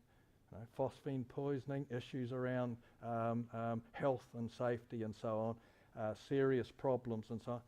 7 months after repeated requests, he finally agreed to see them. The Forest Owners Association has had regular meetings already with the new Minister, Shane Jones. He's forming a task force comprising all of the key people in the industry. For my sins, I've held my hand up if they're interested to have somebody represent investment forestry within that task force and so on. We have a momentum going for forestry at the moment, which is fantastic, which we have to build on and encourage. There are taxation issues that need to be resolved. When you have momentum in an industry, stuff happens. And so it's actually looking good. Freebie for you? Sorry. A good place to stop. It is now time to have a break. Right. Thank you, everybody. Sorry to rush you along, but I did tell you we have a lot to get through, and possibly you're now appreciating why we didn't want to cram it into the same day as the harvest visit. It would have been exhausting for everybody. But we've certainly covered a lot of subject matter already, but there's some more specific topics we need to go through. And the first one clearly is, okay, if it makes sense to combine for harvest, how the hell are you going to do it? And what are the legal mechanisms and so on? So the first point around combination for harvest is the proposal is not to amalgamate the two forests. Why? Because under current tax legislation, there will be a harsh and unacceptable tax consequence. I don't have the figures in my head in terms of the gross harvest revenue that you might be expecting, but let's use the figure of $12 million. Were you to amalgamate those two forests under the present tax legislation, and if the trees were currently worth $12 million, you would each have to pay your share of the tax as a consequence of selling your trees. Now that wouldn't be too bad if in the same year you were able to deduct your cost of buying those same trees in the amalgamated venture. The reality is there is a disconnect for tax purposes between those two transactions. It's called cost of timber. So you are taxed on your sale of the trees in the year you sell them, and you have a cost of timber to deduct against the future revenue streams. And that is a totally unacceptable outcome from your perspective if collectively you had to pay tax bills totaling $3, $4, $5 million with no cash arising from this project to do that. We are working on that unacceptable tax consequence, and I'm on the committee that's driving this because it is an impediment to sensible business practice. Amalgamation for greater economic benefit ought to be the objective of any system. And any government ought to support that. We were successful about 2 months ago by persuading finally the MPI people, the Inland Revenue people and the Minister that it all ought to happen, and fixing that is apparently in the 2018 work program. When it comes to pass, I don't know. If something were to change, we would reconsider the proposal. But in the first instance, and it actually makes sense at other levels, the proposal is not to amalgamate for harvest. So the proposal is to establish a joint venture in respect of the total forest. And within the joint venture, there will be a bucket of cash arising from the harvest. And the question then is, what happens with that bucket of cash? The joint venture proposal is that there would be within that an agreed share of the revenue passing from the joint venture to each of the two forests. So you have a big amount of cash there flowing separately to the existing forests. So they continue to operate as standalone investments subject to this joint venture. So what we are looking for quite clearly is an allocation measure between those two. And I think this came up before. My forest is worth more than yours. So I ought to be getting 65% and you ought to be getting whatever's less, you terrible people. Yeah, obviously the money does matter, and we have to have a fair and reasonable allocation measure. We're not valuing the forest, we're simply saying, on the basis of everything we know today, what is a fair and reasonable basis to allocate the pot of harvest revenue arising, whatever it is, to each of the forests. We don't want to have a dirty great big argument, and nor do I think there's any value in employing a busload of consultants and paying them a large amount of money to resolve. Because the nature of forestry, which I think has 25-year veterans now, and some of the issues we've been talking about today, is that it is infinitely variable. The only certainty I can express to you today is whatever I express to you today will be wrong tomorrow. And if we employ a bucket load of consultants in this process, they will have a one-page recommendation and a 20-page listing of assumptions. And any one of those assumptions could materially change the outcome. I'm not being disrespectful to consultants. They perform an important duty. But we do not believe we need them, because there is a common sense allocation measure solution within what happens at present. And that is to look at allocating according to the forest crop value methodology in your annual report. You probably haven't found it within your latest annual report, but within there, within each of your reports, there is a forest crop value. So what does the forest crop value do? The forest crop value accommodates differences in net stocked area, differences in age classes. Yours are the same, but I don't know whether the percentages are the same. It accommodates that. Forest crop qualities, i.e. What is the productive capacity of Hokoroa relative to Hokoroa North? What are the log grade outcomes in Hokoroa relative to Hokoroa North? That's all currently in this calculation to arrive at forest crop value. And this is relevant to a question that came up before in the cross-boundary issue for harvesting, say, Hokoroa. The specific infrastructure requirements for each forest, including, if necessary, paying another forest to use their roads for harvest, is all accommodated in the forest crop value. So all of these figures are here, and you'll get this sheet tomorrow, like yields per hectare, number of hectares, like each forest is different, total tonnes expected, distance of roads and so on, number of landings, net stocked area per landing, which reflects the number of landings relative to the volume and so on. All of those are in this existing calculation called forest crop value, and the calculation currently assumes the perfect world, which we've always reported on, if we were able to harvest at age 28 years. It says, let's just use that, because if we use it for both of you, it's consistent, because all we're looking for is an allocation measure. So, also, the forest crop value complies with accounting standards. In fact, the reason that it's there is to comply with an accounting standard that came in about 5 years ago. It also complies with the New Zealand Institute of Forestry standards. Everything to do with the crop that I was talking about has to comply with the New Zealand Institute of Forestry standards. And it is already part of your audit process.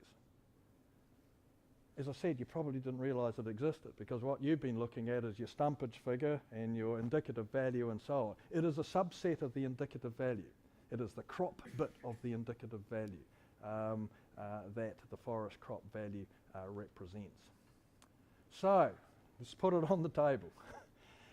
If we were to use this calculation, and if the last reported figures, which were December 2016 for both of you, those were the forest crop values in your last reported figures, the calculation would be 49%, 51%, which actually, when you think about it, given the areas are about the same, given the locations about the same, has a sense of feeling right.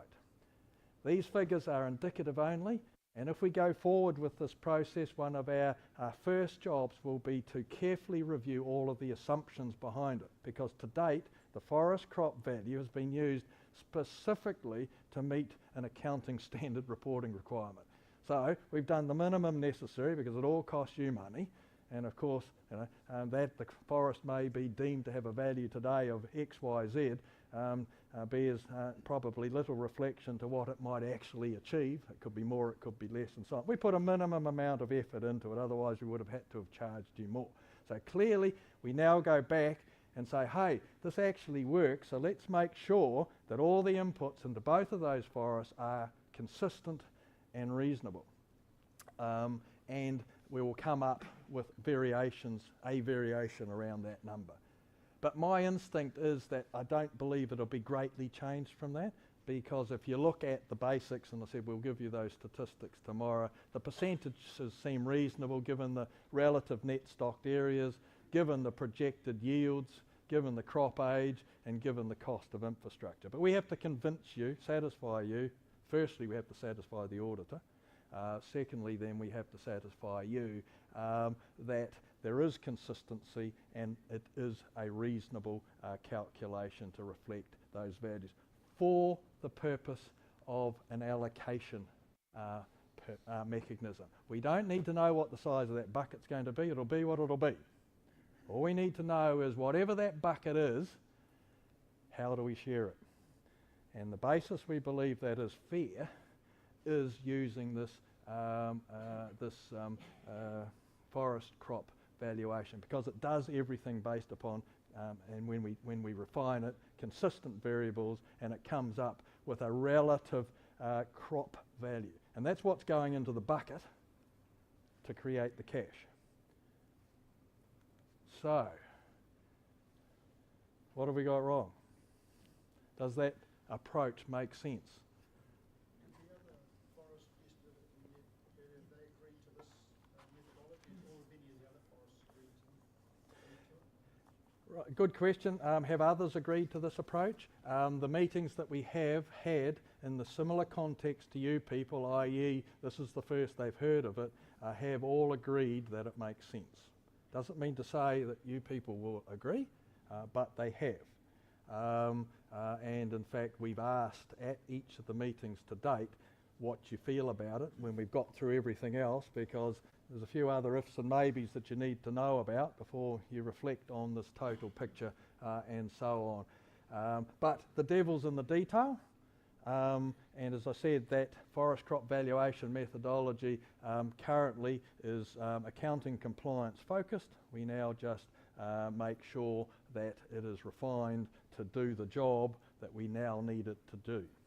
Because remember that the bucket will be what the bucket is, and whether we make more money out of Hokoroa or Hokoroa North will be irrelevant, because we may be making more money out of Hokoroa North quite simply because we're harvesting the trees older. We may make less money out of Hokoroa because it's made sense as a group to harvest the trees younger. That has to go away. It cannot be of no relevance. We just have to say, on the basis of what we know now, were you to stand alone, what would your crop value be? And just let's common sense prevail. We know there'll be swings and roundabouts. We'll know that there will be changes, but that is the best we can do. And could anybody do any better? Any other questions around that? Yeah. Will those percentages actually require the approval of the investors before harvesting is due? Will the percentages require the approval of the investors? As we'll identify in the process from here, each investment, Hokoroa, separately from Hokoroa North, will vote on the proposal. All And the supporting information for that will be quite obviously the figures behind whatever that achieves. All right, so you'll see Hokoroa stumpages, Hokoroa North stumpages. You'll see the yield differences, you'll see the log grade differences and so on. But you'll be seeing them in the context that they've been audited by the financial auditor, they comply with the New Zealand Institute of Forestry standards, and most importantly, the supervisor for the investment, probably by taking third-party advice, expert advice, will have agreed to it. Now, the benefit of the way we're going about it is that that expert advice will be taken once on one example, whether it's Hokoroa, Hokoroa North, or one of the other 28 forests going into 8 groups and so on. The methodology will be independently, we believe, reviewed by the supervisor because their role is just that. Is this a fair deal for investors? So you'll have that and their view on it at the time the proposal is put to you. Okay? Is it the same supervisor on both forests? Yes, it's the same supervisor for all of our forests. So that supervisor may find that there's a conflict of interest situation arising. A conflict of interest situation in respect of whom? Possibly I've got a conflict of interest. I forget whether it's Hokoroa or Hokoroa North, but you know that's been known for years, and I've paid my way. Haven't we all? Right? Yeah, indeed. A conflict of interest in what context? Sorry. In making a judgment as to whether this is a fair Right. and proper arrangement. Okay. Firstly, the supervisor has been to some of these meetings, right? So they're aware of exactly what we're talking to you people about. They're very aware of the questions you're asking, and they're very aware of the points of sensitivity and so on. I don't believe that there is any conflict at all. Their role, quite simply, is to look at the concept and say, is that concept valid? Is then the allocation methodology correct, i.e. to challenge the auditors and so on to the extent that it's necessary, and then to form a view on it. And for that information, if they have a view counter to our recommendation, they would, and they have a responsibility, let you know. We do not agree with the calculation. We do not recommend you accept the recommendation. Now, clearly, we would go back to the drawing board before that was the case, but that's the reassurance you get. So I'm not sure where the conflict of interest arises. Sorry? Yeah, down the back. Steve, for us, not so, could you simplify it for a humble builder? That what you're suggesting, that 1% is probably the difference, and if you take that 1% difference, Yep. dumb that down to each individual shareholding, Yeah. is there a rough $1,000 value that we're talking about, so we put it in context? Yeah, well, if there's a 1% difference, the context is probably, yes, $1,000. Yeah. We can spend a lot of time Correct. debating Yep. and Yep. innuendos and everything else. Correct. for $1,000. Thank you. Correct. And that will be part of the analysis. That'll be part of the analysis at the end of the day, and so on. But a very relevant point. In the first instance, you have to be comfortable that the concept and the methodology make sense. Yes, but then you stand back and say, okay, to what degree do I really need to worry about this, given the spread and so on. Some years ago, and we're still harvesting this forest, it was agreed that the best way was just, there were 4 forests contiguous, 1 quarter, 1 quarter, 1 quarter.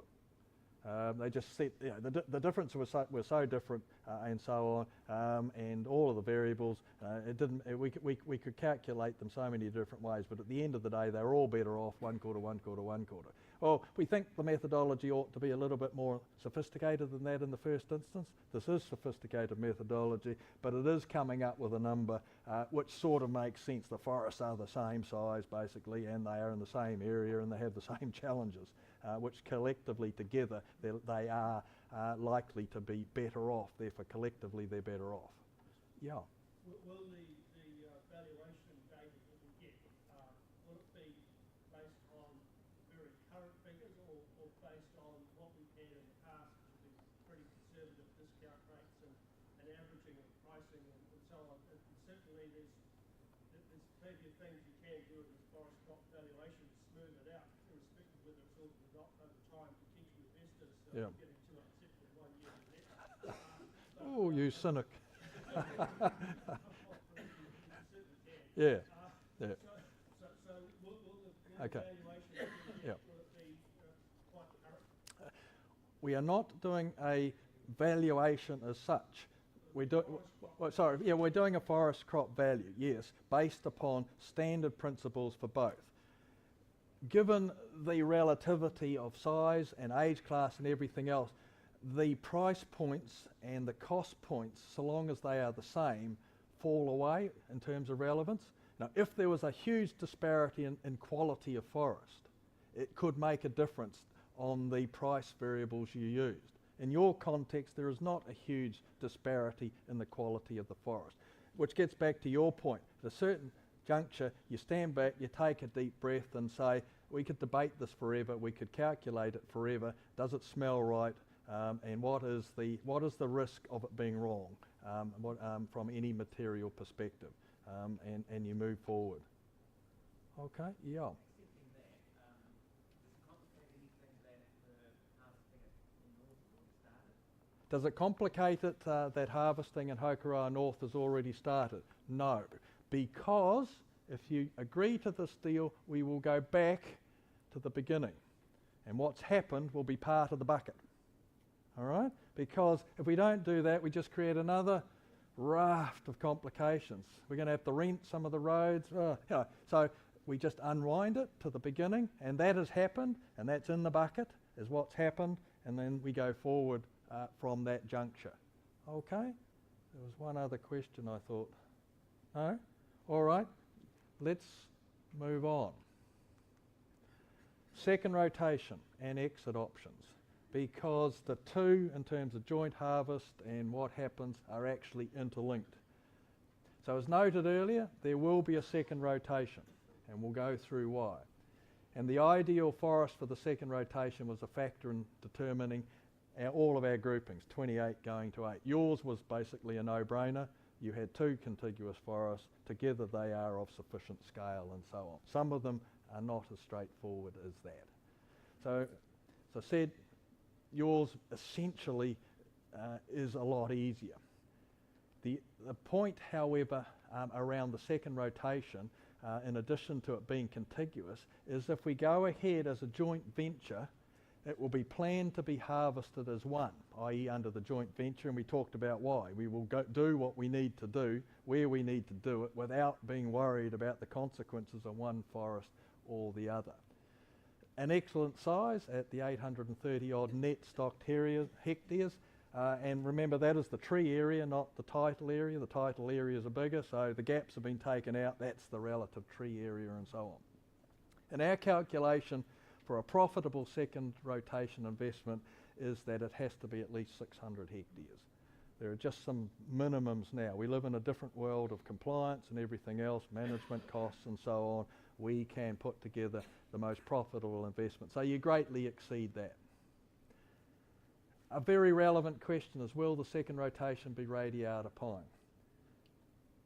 I'm not sure we need to debate that too much, really. It will be a forest crop, and we'll talk a little bit more about the drivers about it having to be in forestry. But radiata pine will, we believe, without doubt, be the only option in respect of that land going forward. In terms of a public investment, in terms of infrastructure to service it, and so on. Now, when will all of this happen? When will the second rotation forest be planted? It will be planted progressively as during harvest. We're not going to leave it to 8 years to grow weeds and then put some trees in. All right? It just not makes sense, even if we were allowed to. Because in this region, as everywhere, essentially you can harvest, but you've got to replant. The Gisborne Regional Council plan, harvesting is a controlled activity, so we apply for permission to harvest. A standard condition is the obligation to replant. If you don't want to replant, you have to get a consent not to. If you haven't been to Hokoroa and Hokoroa North Forest, which a large chunk of you have not, you will see them tomorrow. and you will understand why they need to be replanted immediately. Otherwise the hills will do what the hills were doing at the time we bought it, which was why it was sold for forestry, to put trees on it and so on. You've also got some areas of pre-1990 forest. How can you have pre-1990 forest with a crop age of 1993 and 1994? The vagaries of the emissions trading scheme. We were very, very naughty, we being Forest Enterprises, and you let us do it. Apparently we chopped down 41 hectares of existing forest. It was scrub, and we were allowed to chop it down. But when the emissions trading scheme came along, it met the criteria for being pre-1990 forest. Therefore, it is pre-1990 forest. The rest is post-89, and that's been a good news story for you guys in terms of the carbon lease and so on, which we'll talk a little bit more about shortly. But pre-1990 forest, essentially the government said that land must stay in forestry unless you buy the right not to have it in trees, and currently if you want to buy your way out it's $14,250 per hectare on the basis of $19 an NZU. You did get compensation for that. You got 60 NZUs per hectare. Simple maths, $20, that's about $1,200 a hectare. So if we sold them now, the cash value of the compensation you got is $1,200. Capital payment in respect of that land to reflect the fact that its value went down because it's locked into radiata pine. Okay, so not a big deal, but something you do need to know about. As a rule and good practice, consistent with the obligation to replant, areas harvested by Christmas will typically be replanted the following winter unless there is a good reason otherwise. You don't replant trees somewhere that have been harvested if the next harvest program has to drag trees behind them through it and things like that. Right? You don't plant the landings again if you haven't finished using the landing. All right? So common sense does prevail, and the council understands that. But you will see tomorrow why we want to get trees back in all that ground pretty damn quickly anyway. But that's the typical program. Replanting as soon as possible is a good news story, whether you're planning to stay in or exit, because if you're planning to stay in or exit. Why? Because you are maximising the value of that land. If you leave it as wasteland, that's what you will get for it at the end. In fact, you'll be giving somebody a huge bill to clear it again, and so on. Or you'll be spraying it every year to stop it becoming wasteland, and so on. You want to get it back into a crop of trees as quickly as you possibly can, regardless of whether you're staying in or getting out. It is maximising the value of that land. You don't want it to grow weeds, you want it to grow trees, if that's what it's best at doing. Clearly there'll be a cost consequence. And the cost consequence is essentially a postponement of some of the cash flow. So $1,750 per hectare roughly is the cost to replant and release and so on. So if you're getting $25,000, $30,000 or whatever per hectare net of the harvest, $1,750 of that will be borrowed from you. That's how you need to think about it for the purposes of replanting, because if you are planning to cash up, you will be paid when you cash up for those trees and their value at that time, plus the land that they're standing on and so on. So, if we're going to have a second rotation, when is the logical time to set up a second rotation investment? The logical time is in conjunction with the joint venture. Because if you establish a joint venture for harvest, you're essentially fundamentally changing what the status of each of those blocks of land known as Hokoroa and Hokoroa North will look like post-harvest. If you harvest all of Hokoroa first, it will have the oldest trees on it. Therefore, it'll be worth more because the trees are worth more, and Hokoroa will be worth less because it has younger trees on it and so on. You don't want that, we don't want that. So we eliminate that complication by establishing the second rotation investment. And don't panic, there is a plan B. If you're thinking, Steve, you're setting up more business for yourself and so on, maybe that's not going to work for me, don't panic. We'll cover that shortly. But in the first instance, because we know that at least, and our experience at the moment and our feedback from investors, about 50% of the people in this room, generally speaking, will be looking to retain an interest in this forest, them or their families, for the next rotation. So we've got to cater for that, and we've got to cater for those that wish to exit and so on.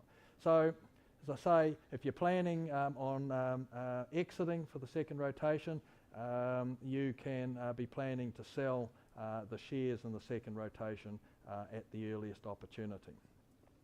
By setting up the second rotation now, the trees will sit in the right investment. Because remember, the joint venture retains the two existing investments, and it is just a contractual relationship between the parties to allocate the bucket of cash coming from the collective harvest. Right? So we set up separately a new investment, and it will be that investment that pays for the planting of the trees. From a cash flow perspective, it comes from the same bucket of cash.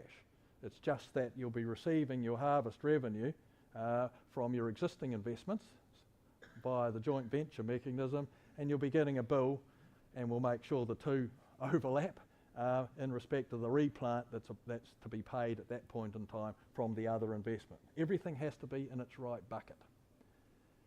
But as I stressed, you only signed up for one investment rotation, therefore you must be absolutely confident that you will be able to exit at the conclusion of harvest if that's what you wish to do. And we have to meet your expectations if that is what it is, but we also have to meet the expectations of those who wish to continue. So, how are we going to be able to sell your investments? Well, it starts from us increasing our marketing activity in respect of the investments that we're expecting that will be wanting to be sold. And we hope and intend that you allow us to sell those for you, and we'll talk a little bit more about that. But we're looking for a new generation of investors that 25 years ago, that may have been your profile. And that will be the profile probably of the next rotation of investors going forward as well. Most importantly, we cannot set up a second rotation investment in the event that there isn't a plan, without a plan B. Because what I'm saying now is it makes sense that you do this, and it makes sense that we will be selling those interests for you if you want to sell them and so on. And you're always welcome and able to sell them personally to whomever might wish to take them from your hands. But you are trusting Forest Enterprises to be able to do that. Your plan B is if we fail, you meet and you say sell. And that has to be the bottom line. So you need not be concerned about being trapped in a second rotation investment, because in the event that Forest Enterprises doesn't perform, there isn't market interest in the shares that you wish to sell, to exit the investment, we sell the whole investment. And the same factors which make the investment attractive for a second rotation clearly make it attractive to a third party to come in and buy the whole shooting box. You've established and proven an 860, 830 hectare working forest. You've turned it from farmland, which it was, into a productive forest of a scale that was able to be harvested logically and sensibly. The trees are now in the right place. There is eroding infrastructure able to harvest it again.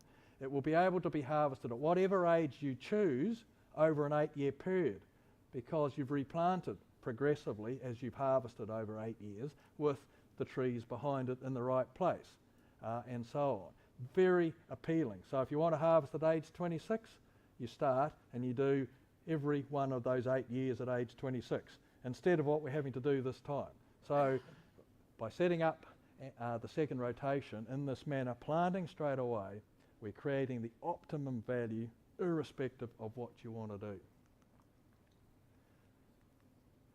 So how would we set it up?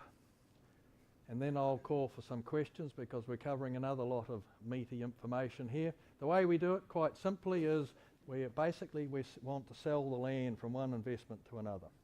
Okay? But we want to keep the trees, your existing trees, in the existing investment. So we just grant a forestry right, cheap, simple, known legal mechanism over those trees. So the forestry right is over your mature existing trees, which are subject to the joint venture, if that's the way we go. Each investment then sells its land subject to the forestry right to the second rotation, and no money changes hands, because the payment for the land to you, the same people who are selling the land, is shares in that second rotation investment. The shares representing your share of the land then, because it's in this second rotation investment, and as the trees are planted, your share of the trees. And then you each individually receive your allocation of shares in that second rotation investment according to your current share in your existing first rotation in Hokoroa and Hokoroa North. And the allocation is, as said, directly proportional to your present shareholding. So at the end of this process, which is really at the beginning of everything, i.e. the joint venture, and we've set this up, each of you will continue to hold your shares in Hokoroa and Hokoroa North, and you'll receive distributions with the joint venture mechanism creating the bucket of cash and flowing down and so on. And at the end of harvest, those two investments fall away. They've done their job, they're finished. You will also hold shares in the second rotation investment, which you then can decide what you want to do whenever you wish to decide in terms of holding them in one way or another, or selling and so on. So, and we'll deal with the selling side and how that's likely to happen. But firstly, how many shares would you get under this approach? Well, our recommendation is that if the forest crop value methodology is rational and sensible in terms of valuing the respective productive capacity of each forest for a joint venture, it is equally valid for the purposes of allocation of shares in the next rotation.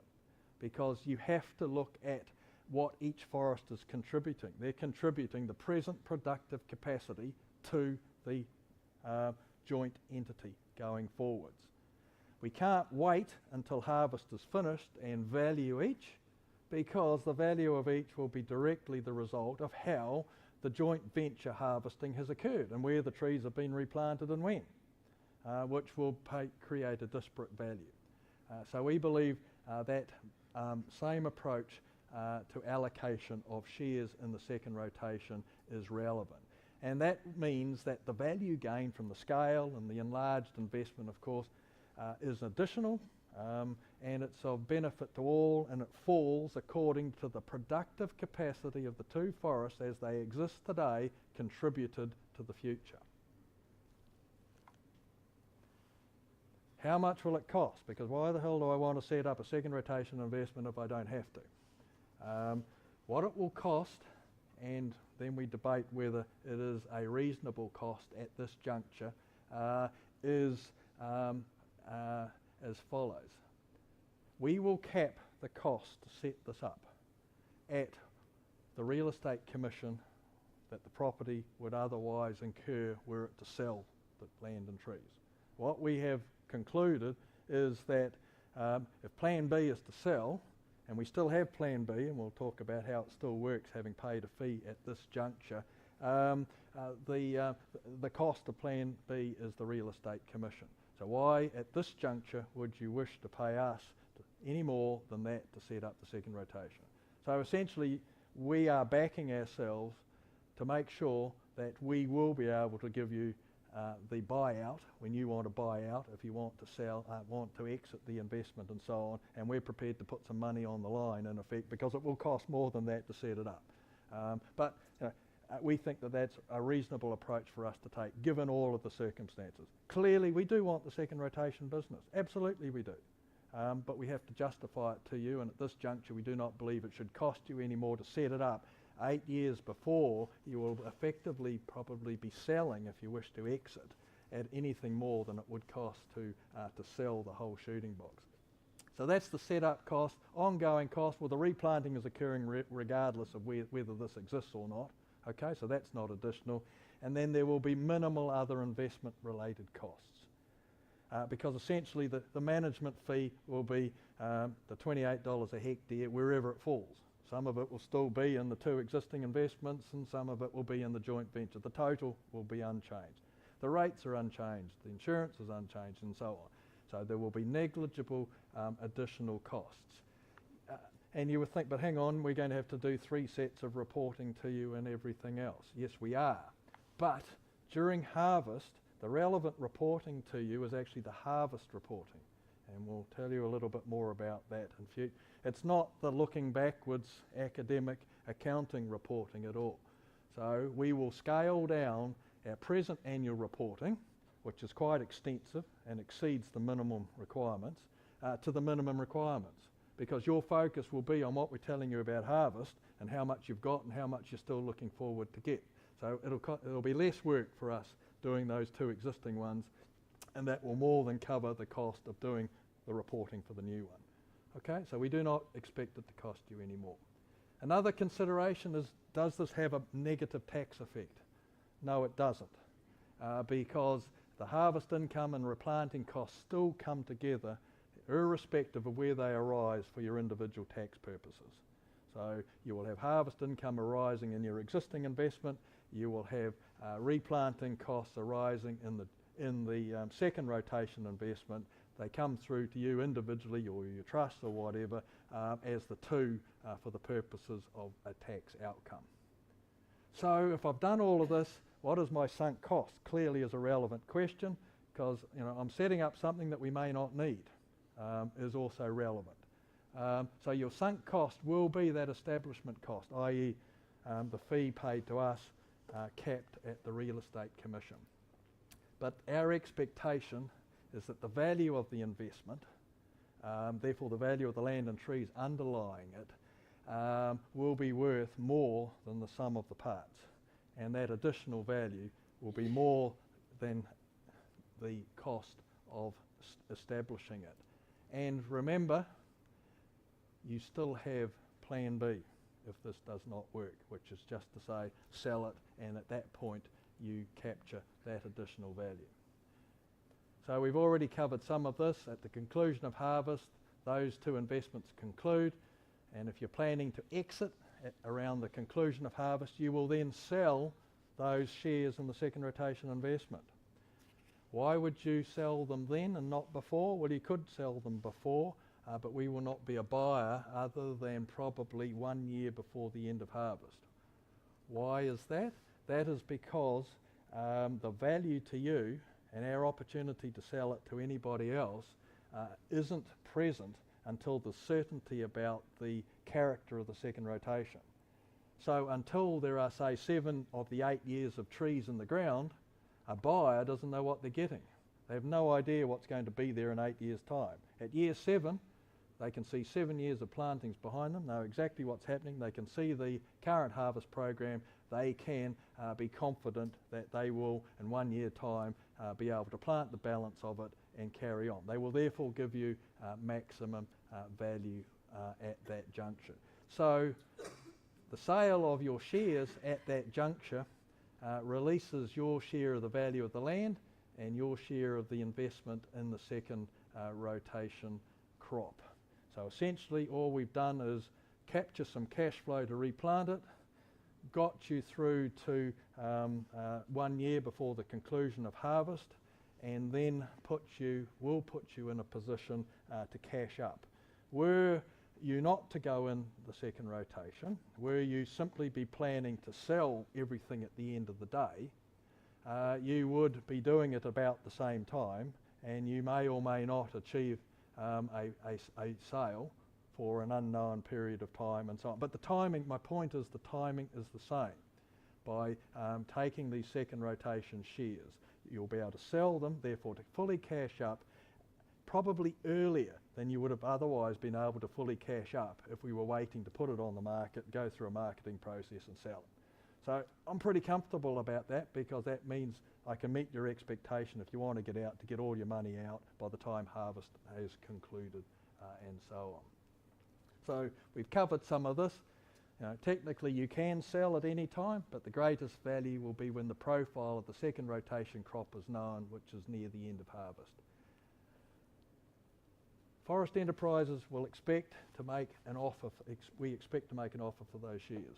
What we are doing at present, and the groups and second rotations we are doing at the moment, have different character and a different timing to what we're talking to you people about. But what we are doing for them, which I believe is what we will be aiming to do for you, is that we will put a put option on the table for each of you, such that if you choose to exercise that put option, we'll have a contractual obligation to buy those shares off you. The value of and the timing of that put option will be expressed in that agreement, and it will be calculated according to fully transparent variables based upon the value of the land and the value of the trees. You can choose to take our offer, which we believe will represent and does with what we're doing at the moment, value, and other investments are very comfortable with our offer, and therefore cash out of those second rotation shares, or not. And some investors are actually choosing to hold them for another 10 years because they reckon that in another 10 years they still want out, but the value they'll be able to get on our secondary market will exceed the value of selling now, regardless of whether they sell to us or anybody else. But the point is, you will have all of these choices because we have structured it in a manner that you have all of these choices. And at the end of the day, if you don't like what we're doing, or if we don't perform, you will sell it. So you are not trapped again in terms of options. We don't perform, you vote to sell it.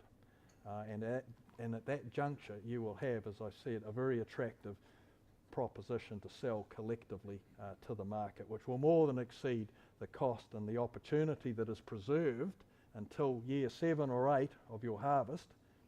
Preserving the opportunity is simply that establishment cost now for that second rotation. What a lot of investors are actually doing is that they're selling some of their shares and putting that pot of cash in a fund that we've set up separate from us to fund the calls going forward for the next generation and so on. So there's all sorts of variations around that. So again, we've covered a pretty meaty subject and a lot of territory there, and probably a subject that maybe you hadn't reflected on as to how it would happen. So I believe there's some questions. Yeah. What was in the prospectus of 1993 in terms of how that investment was completed? What was in the prospectus of 1993? The underlying assumption and the cash flow reflected it that it would be sold. The land would be sold. And that remains an option for you. And what we're talking about simply gives more options. It's wrong in that it doesn't provide an option for me. It's an option that everybody has to agree to, right? I can't sell from the perspective if everybody else wants to go forward. Oh, no, sorry.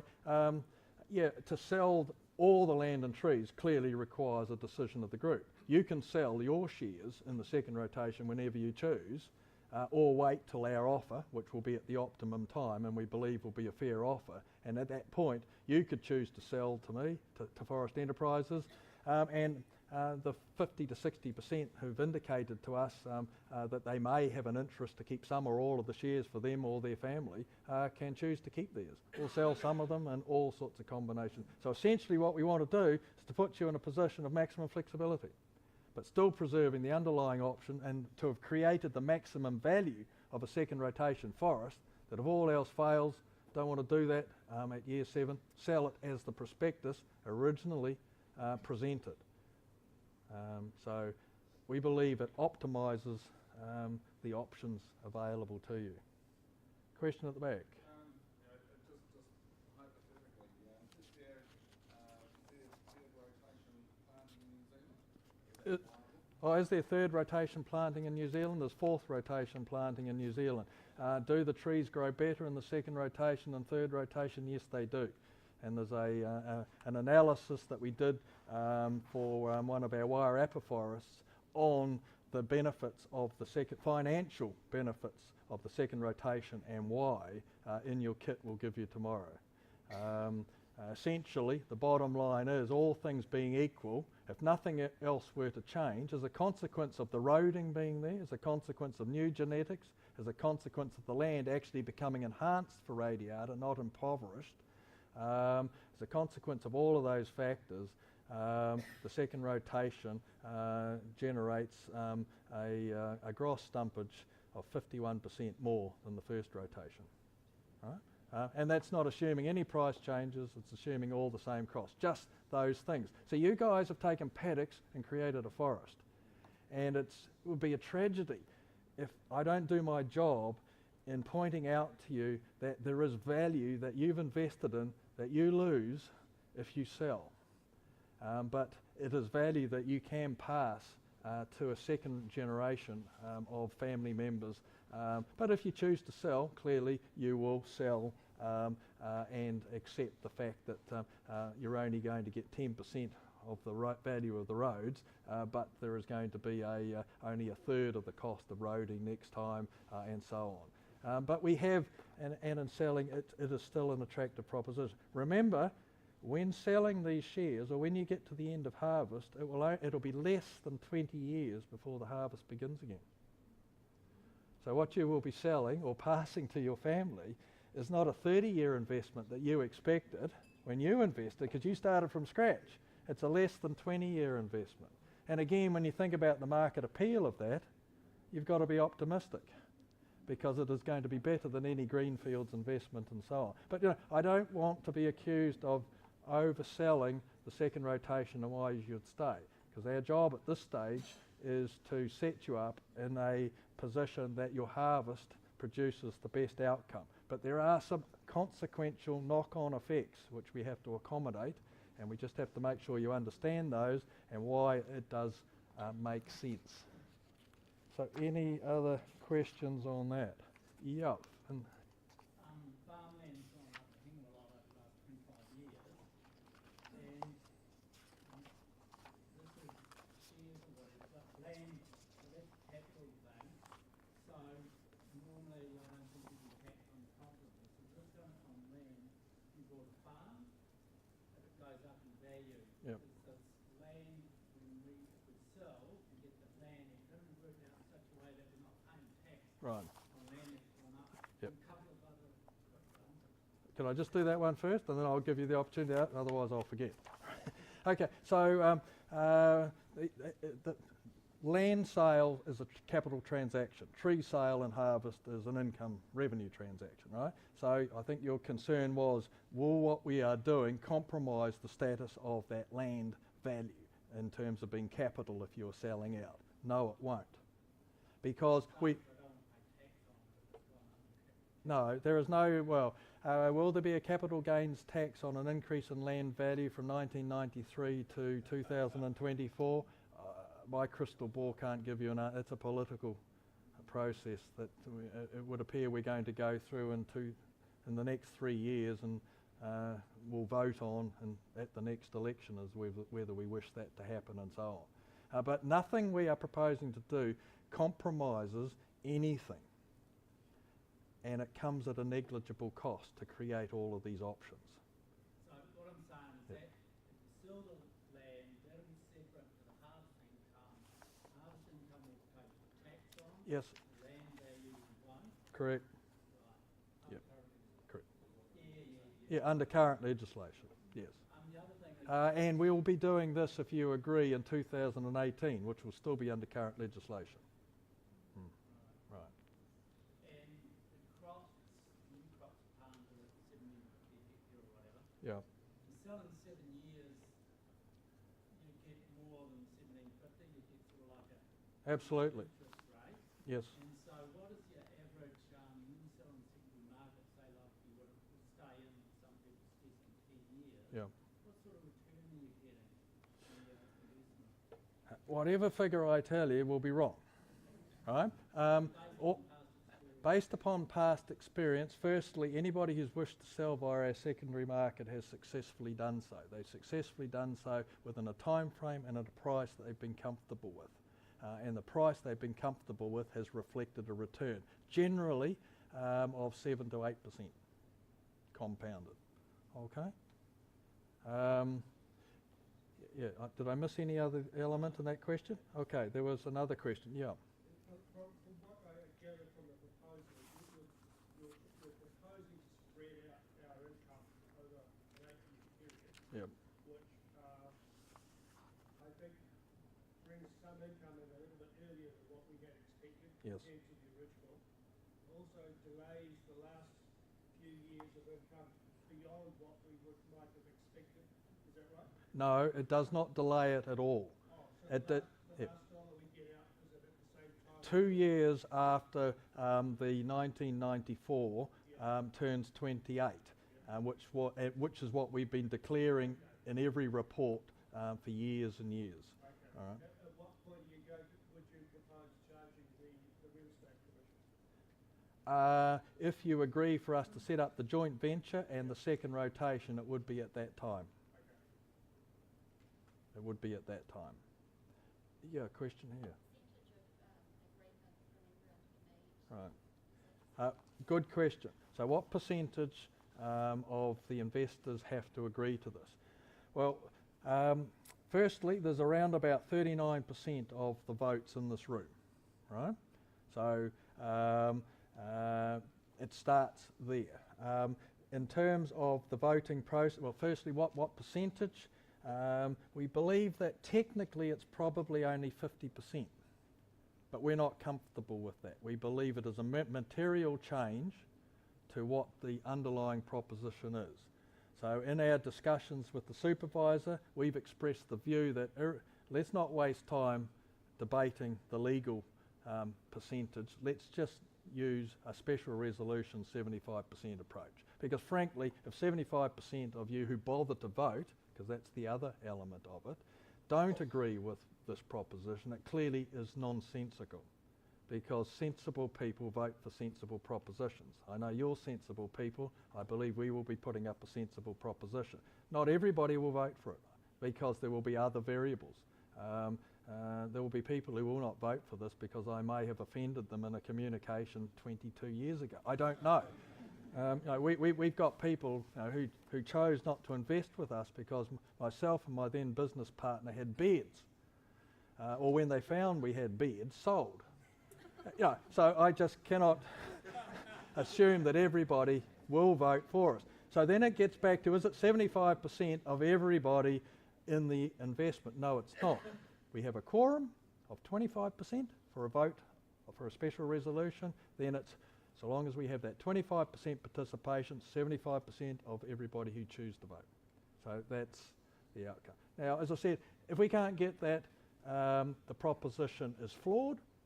I don't believe the proposition is flawed, therefore we failed to do our communication adequately. However, we are fearful of the fact that 60% aren't in the room.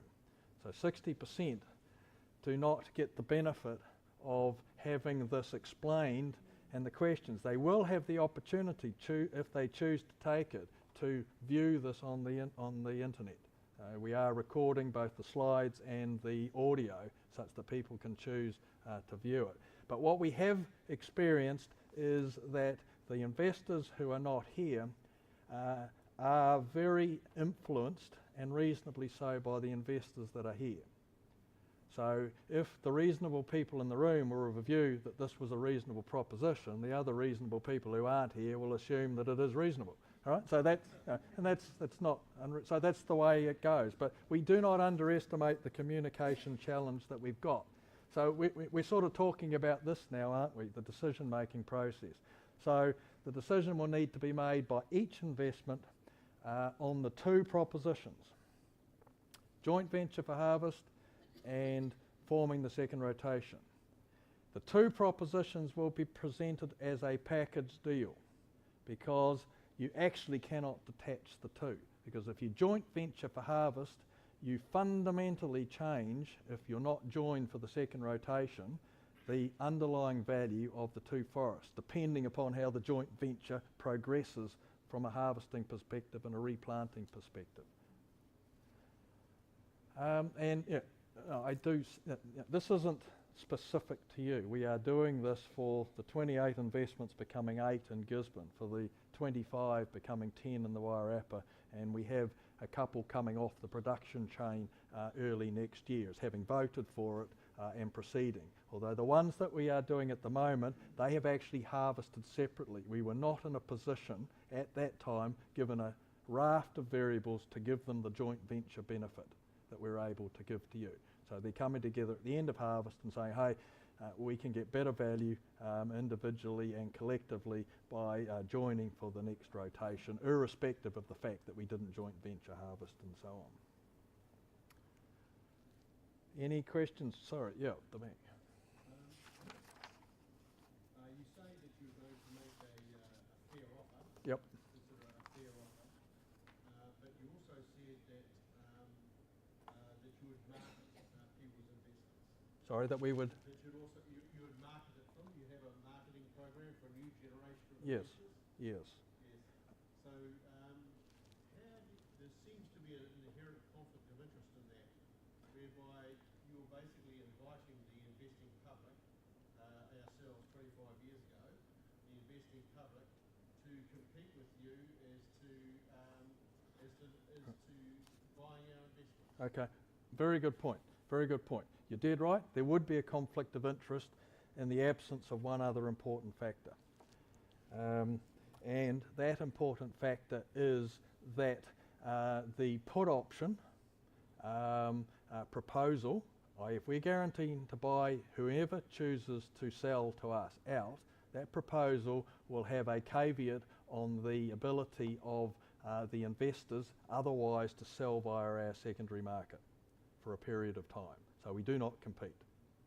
So you choose to accept our offer, therefore that deal, or if you do not wish to take that deal and you want to use our secondary market to avoid the conflict of interest and to avoid chaos, frankly, we would have a period of exclusive marketing ability, probably to the end of harvest. So you're no worse off in terms of dealing with your investment if you don't take our offer. Then you could list it on the secondary market. You can sell to anybody at any time anyway. Yes, but realistically, we only like to sell on the market. Yeah. As a result of some organised marketing program. Yeah, Program correct. got us in the first place. Exactly. So, So therefore, yep. when you say a secondary market, it's really a primary market because you're really selling a new forest in a way. So the new investors will be pretty much ourselves, 25 years ago. Yep. So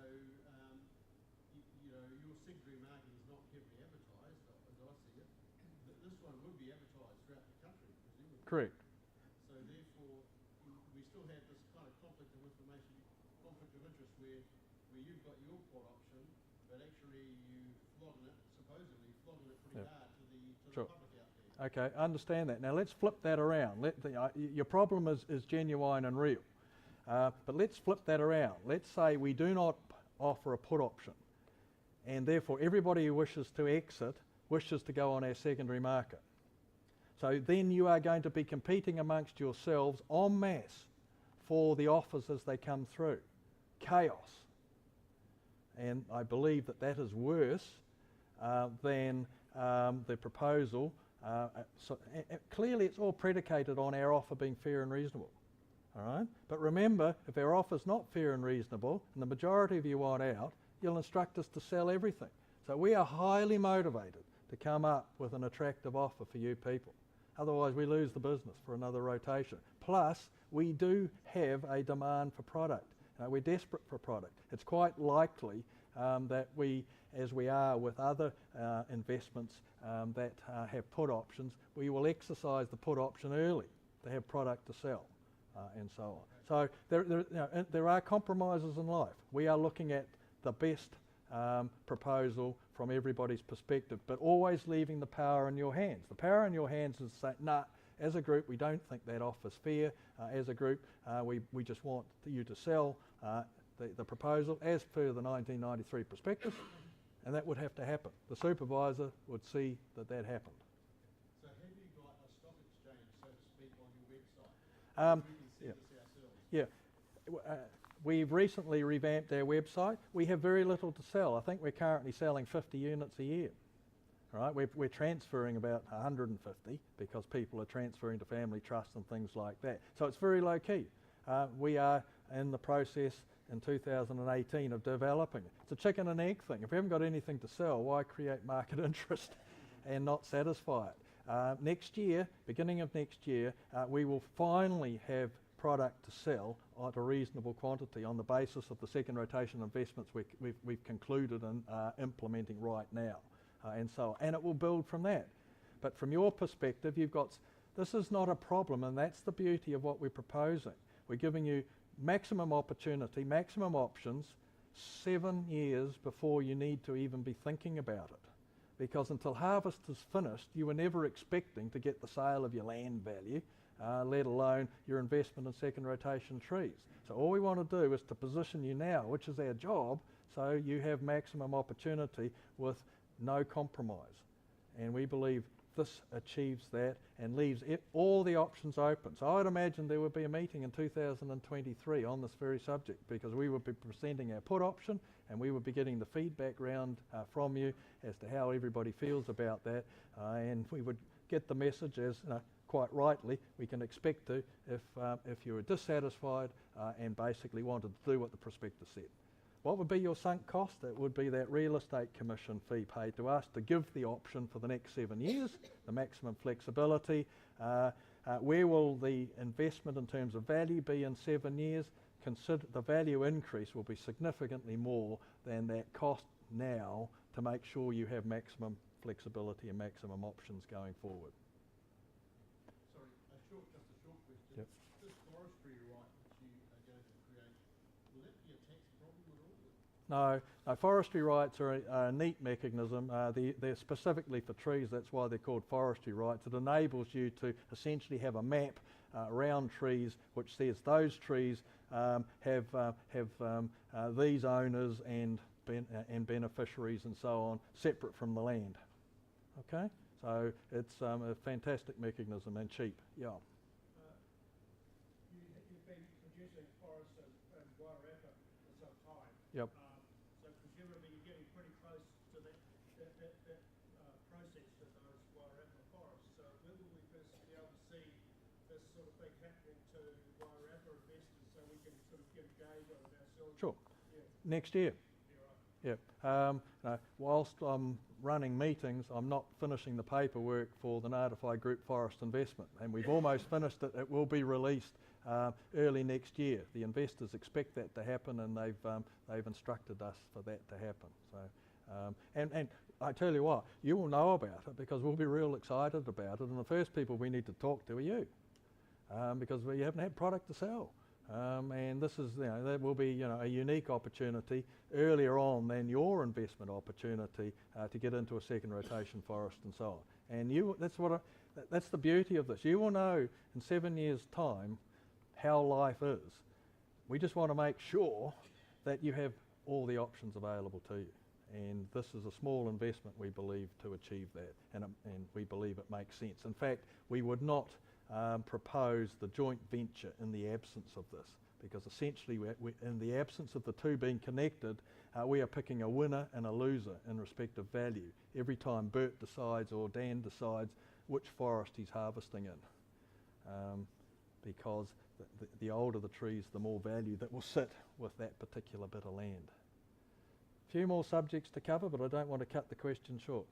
Just back to so I understand the decision-making process. Yeah. If one investment voted for the special resolution by 75% or more, Yep. and the other investment didn't achieve that species, Yep. does that mean the resolution will fail? Yep, we did. But again, you got to have confidence and common sense prevailing, all right?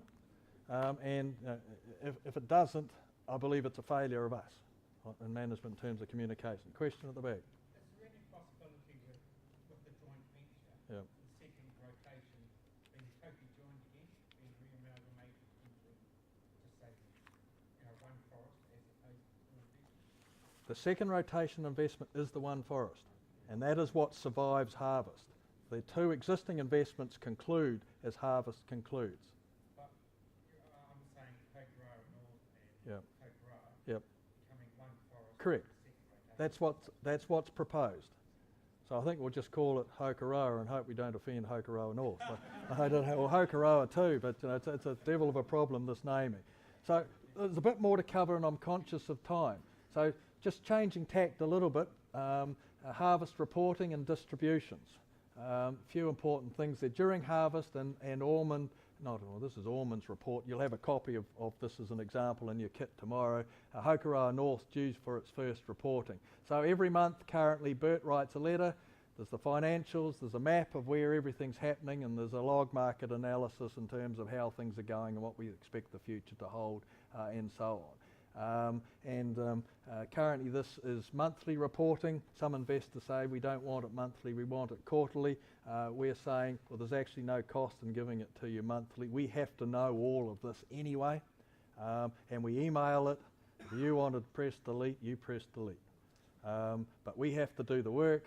You might as well have the benefit of it if you're interested. If you look at it once every quarter, that's fine, because this will show you everything from the beginning, from a financial perspective. The map will show you everything that's happened and is happening, and so on. You'll just miss out on Bert's interesting commentary on why life is as it is, and his interesting and authoritative analysis of where log markets are going and so on. Distributions. There's a bit of talk about this being early and so on. A few key things. Firstly, it's your money. We have no authority to hold it. In fact, we never hold your money. The trustee holds your money. But in terms of the cash coming from harvesting, it's your money. How does it get back to you? We credit it to a nominated bank account. No cheques, thank you. They cost too much. We still have to pay 5 people by cheques. And we are going to get harsh on that. It's costing a fortune. And we are now charging them for it. You'll understand. And we're probably moving to a standard quarterly distribution date. But it makes no sense to send you $500 for 200 shares.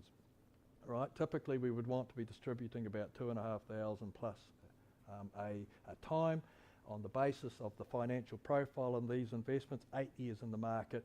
That sort of works out, about 2,500 if you have 2,000 shares, 200 shares, per quarter. But life isn't as simple as that, as you're learning in forestry.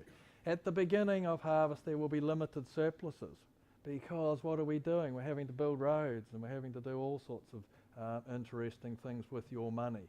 And as we've said, we will need $1,750 per hectare to meet the replant, although that's billed by the second rotation. Most importantly, the perfect proposition expressed in the prospectus and still expressed in the annual reports is you receive 2 lumps of cash. Well, you're not going to receive 2 lumps of cash. And there are ramifications for you, which we've talked about from a tax perspective, which actually are good. But an important ramification is that if you had in mind a purpose for that quantum of money, you have to manage that. Because I am repeatedly told by investors who haven't managed that, Steve, we come to the end of harvest, I haven't got any money. And I've said, but we've given you, and this is for the partnership investors, $500,000 over the last 5 years. What have you done with it? And they say, but you gave it to me monthly, because some of these were monthly, because they were already $2,000. And all it did was pay, I better not be sexist, the family credit card. So, no, it is a serious matter. So if you want to have a quantum of cash available at a certain time, that cash will start flowing earlier. You need to manage that yourself. So you just set up an account somewhere and you pop it in that account, and then you do what you do. Otherwise, it will potentially fritter away. But that may be exactly what you plan to do with it, which is fine. But it is a little different than receiving 2 lumps. We've looked at this from all. It is a big problem. It is a big problem for us, because we want you to be happy at the end of harvest. And you're happy at the end of harvest if we produced a good result. But if we produced a good result and the cash has disappeared, in the sense that it just got consumed when you had in mind to do something else, you won't still necessarily feel happy with that outcome. So it's an important point to remember. Right, now what I would like to talk about, because it is relevant, and we're into the last quarter of an hour, you've been very patient, is how do we stand financially at present in respect of this investment? Because things have changed. Firstly, how much have you paid? Well, we thought that for 200 shares you might have to pay that. You've actually paid that, therefore if you've got 200 shares and you've had a tax deduction rate of 33 cents in the dollar, we're over budget by about $1,500. Now in 25 years, am I troubled by that? I'm pretty pleased about that. We have forests, and 3 of them we were talking to yesterday and the day before, where those numbers were actually positive, i.e. they'd paid less. It all really has depended upon the impact of the carbon lease rental. Now remember, we did a deal whereby we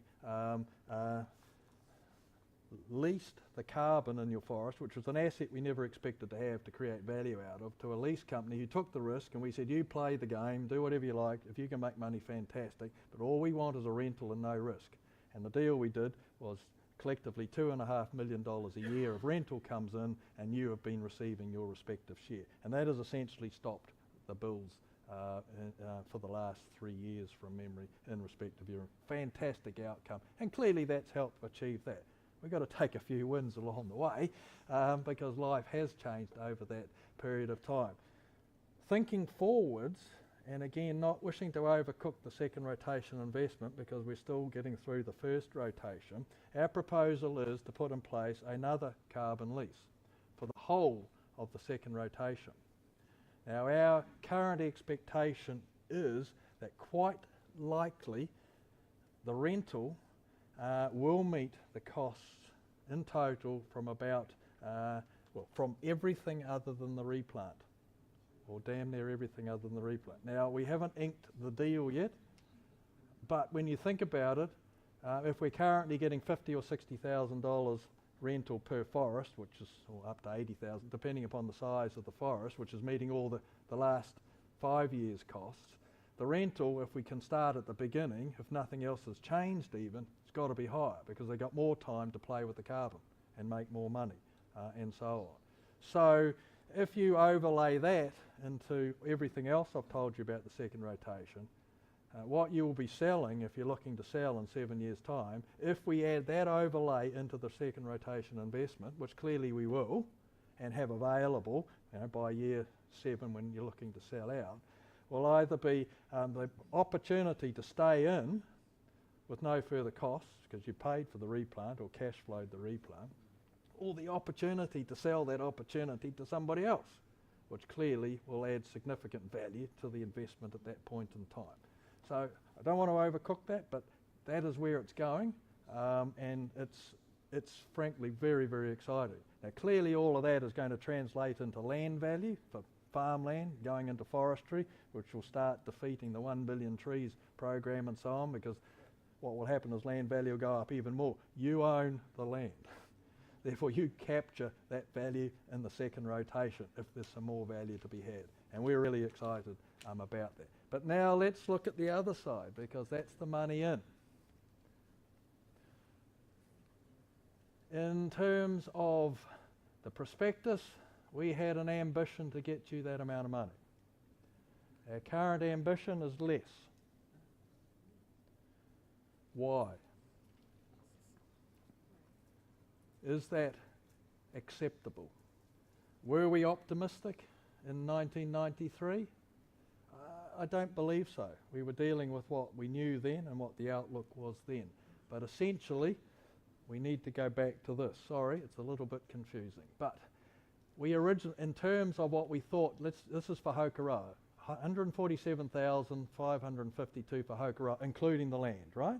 What we were expecting for Hokoroa was 145,280 for the trees, for 200 shares, right? So a little less because the land was the difference. That was predicated on $45,514 a hectare stumpage, right? This calculation here. This is all from the prospectus. Our present calculation, or in December 2016, is down here. 45,000 was the projection, 25,800 in 2016 was our last reported projection. How can that be?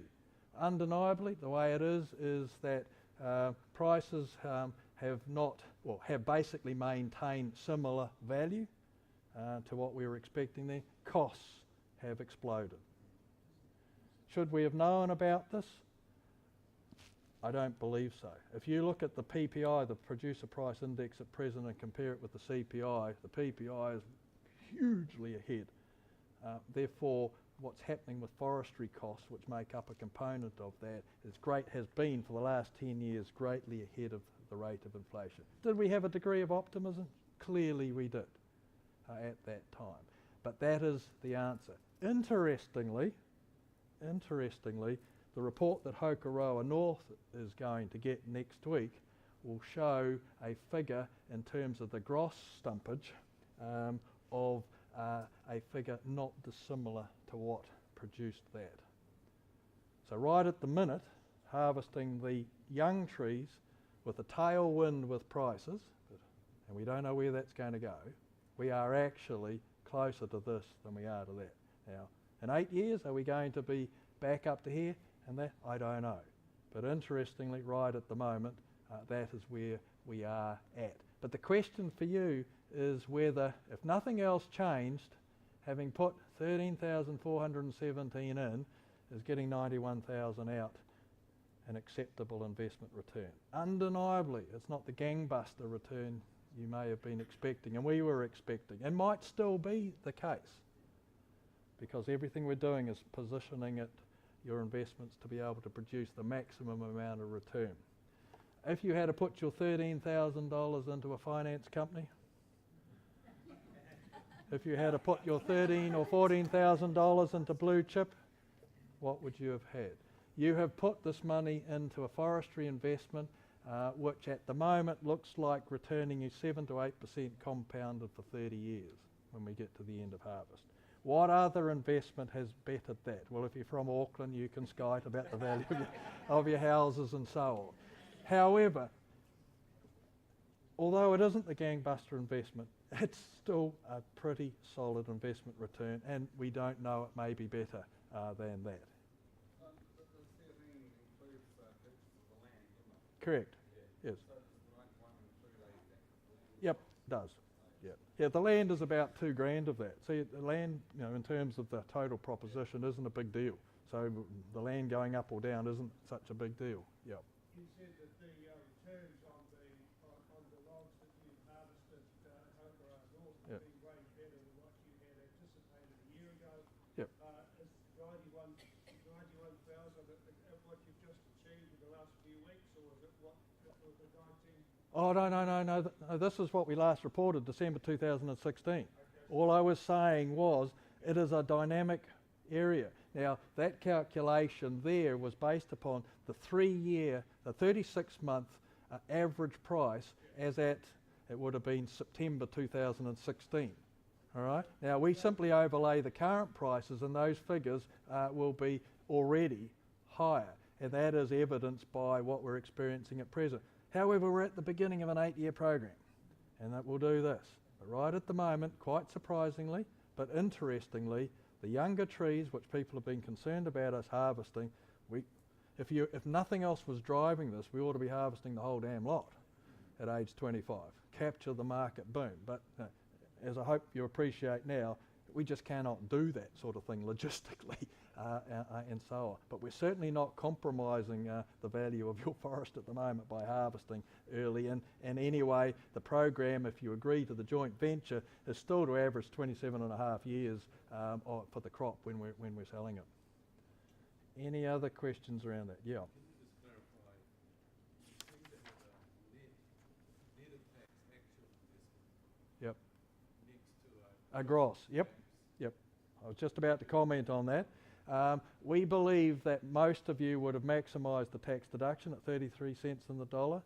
We expect that most of you, and we've talked about some of the mechanisms, will minimise your tax. We don't know what you're going to be paying in tax, but yes, there will be tax payable on that. So that's the net stumpage figure based on those values of that? Correct. Yeah, that's what comes back to you and your tax consequences. Yeah, so at worst take 20% off, but my indication of return still assume that, okay? So I think if you go back to the prospectus, there was excitement around a 13% return and so on. Well, clearly we're all disappointed about that, but in today's, but that was actually an environment where inflation for the last 20 years had averaged 18%. And frankly, if you weren't sort of having an expectation around that, with an inflation rate of that, you know, it wasn't very exciting. You know, we're in a completely different context now in terms of returns and so on. Yeah. So Steve, just to boil it down again, Yep. the returns that are up there, Yeah. you expect to pay those out in the next 8 years regardless of the second option? Sorry, the returns up there, we will pay out what we receive. Over the next 8 years? Correct.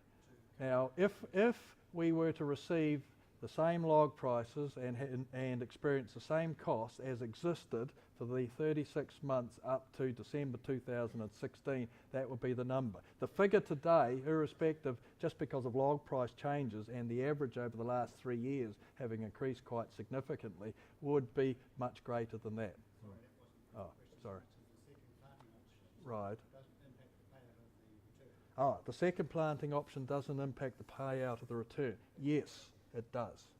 From a timing perspective, right? Because we have to cash flow the replant. So if you're holding the shares in the second rotation investment, you will be getting income from the first rotation and you will be getting a bill from the second rotation. If you've transferred them to family members or done something else with them, not waiting for our proposition, whoever owns those shares will get that bill. But if you are looking for the final outcome, anticipating cashing up, everything has come back at that point in time because you've sold your second rotation shares, therefore the land and the $17.50 plus earnings on that $17.50 per hectare for the replant. Okay, so this is separating out the first rotation. Did I miss how much the bill was? The bill. Did I miss how much the bill was for the second rotation? I didn't see it. Oh, the bill for the second rotation was what I was referring to as capping the cost at the equivalent real estate commission were you to sell the land and trees. That was the bill to preserve the opportunity for the next 7 years to be able to continue a second rotation or not, but maintaining the opportunity to be able to still cash up at the end of that period of time or not. What was the value of that for a unit holder? The value of that for a unit holder, we're probably looking at 60,000, 70,000, so divide that by 250 units. My maths isn't that good in my head at this time of the day. It's not material. It isn't a material amount of money. And the collective value from bringing the group together anyway and establishing the sensible, logical forest with less than 20 years to harvest at the end of this harvest has added more value than that earlier on cost, significantly more value. Somebody done the math? No. $240, huh? So if you hold 200 shares. So for $240 you're preserving the options, all options individually, which gets back to the gentleman's point at the end. And we have to translate all of this into materiality too. The number could be big, but in terms of materiality, given the scale that we're dealing with, could be quite modest from an individual's perspective and the individual's return perspective. Yep. Can you give us a sense then, Steve, of how much the replant cost was out of the 91,000? $17.50 per hectare? Yeah. So I think simplistically you've probably got 4 hectares. So 7 to 8,000. Yeah. Now, but remember that you've got that in there because it assumes you've then sold your shares in the second rotation to us or to whomever, and therefore got the land sale value and the $17.50 plus interest. We haven't included the interest in that, or anything extra from it being in a second rotation that has a whole carbon profile, which is adding further value and so on to those shares. It's simply saying all other things being equal, this is the first rotation indicative cash flow. The projected gross return. Yep. You were saying that those figures are based on log sales to the end of September. If you go to your December 2016 annual report, you'll see those figures. All right? So I had to come to you to give you figures that you know about, right? And they were last known at 2016. I would have dearly loved to have recalculated them based upon the 36 months ending December, September 2017, because that figure would be significantly higher. But I'm only reporting on the present position. And we're talking about an 8-year harvest profile going up and down, right? But you need to know where it stands, and you need to have a sense of, has this been worthwhile or not? And our view is that it is still a very solid investment, and everything we're doing is structuring it so that we can add minimise the risk of the value not being achieved and maximise the opportunity to achieve greater value. Yeah. What cost does your commission, your real estate commission, you were talking about, the amount that you would charge capped at a real estate commission, what cost does that cover again? Oh, that covers everything to set it up, the second rotation investment. Now, we actually have to do a product... It doesn't cover the 1,750 per hectare, though. No, that's All your paperwork and legal... correct. Whatever. Yeah. In the new environment, we actually have to do the equivalent of a prospectus for that. Yeah, sure. But it's called a product disclosure statement. We have to do all sorts of stuff. You have to do a resource consent. Well, that's part of the harvest, and that's in the whole stumpage calculation relating to harvest and so on. So I'm conscious that we're at 4:15, and we said we would be finished about now. We've pretty much covered most things. So there are a few other subjects, some of which we've already covered. We've done the tax management, second rotation, we've talked about that, and you'll see notes about it. Potential impact of carbon, we've talked about that. Value of roads, we've pretty much done all of those along the way. Is there anything that you really did want or came along that you needed to ask that we haven't addressed today? Remember, we do have tomorrow, both at the forest and in the buses and so on, to cover anything else. So, okay. Will you be giving us literature on the breakdown in harvesting and forestry costs?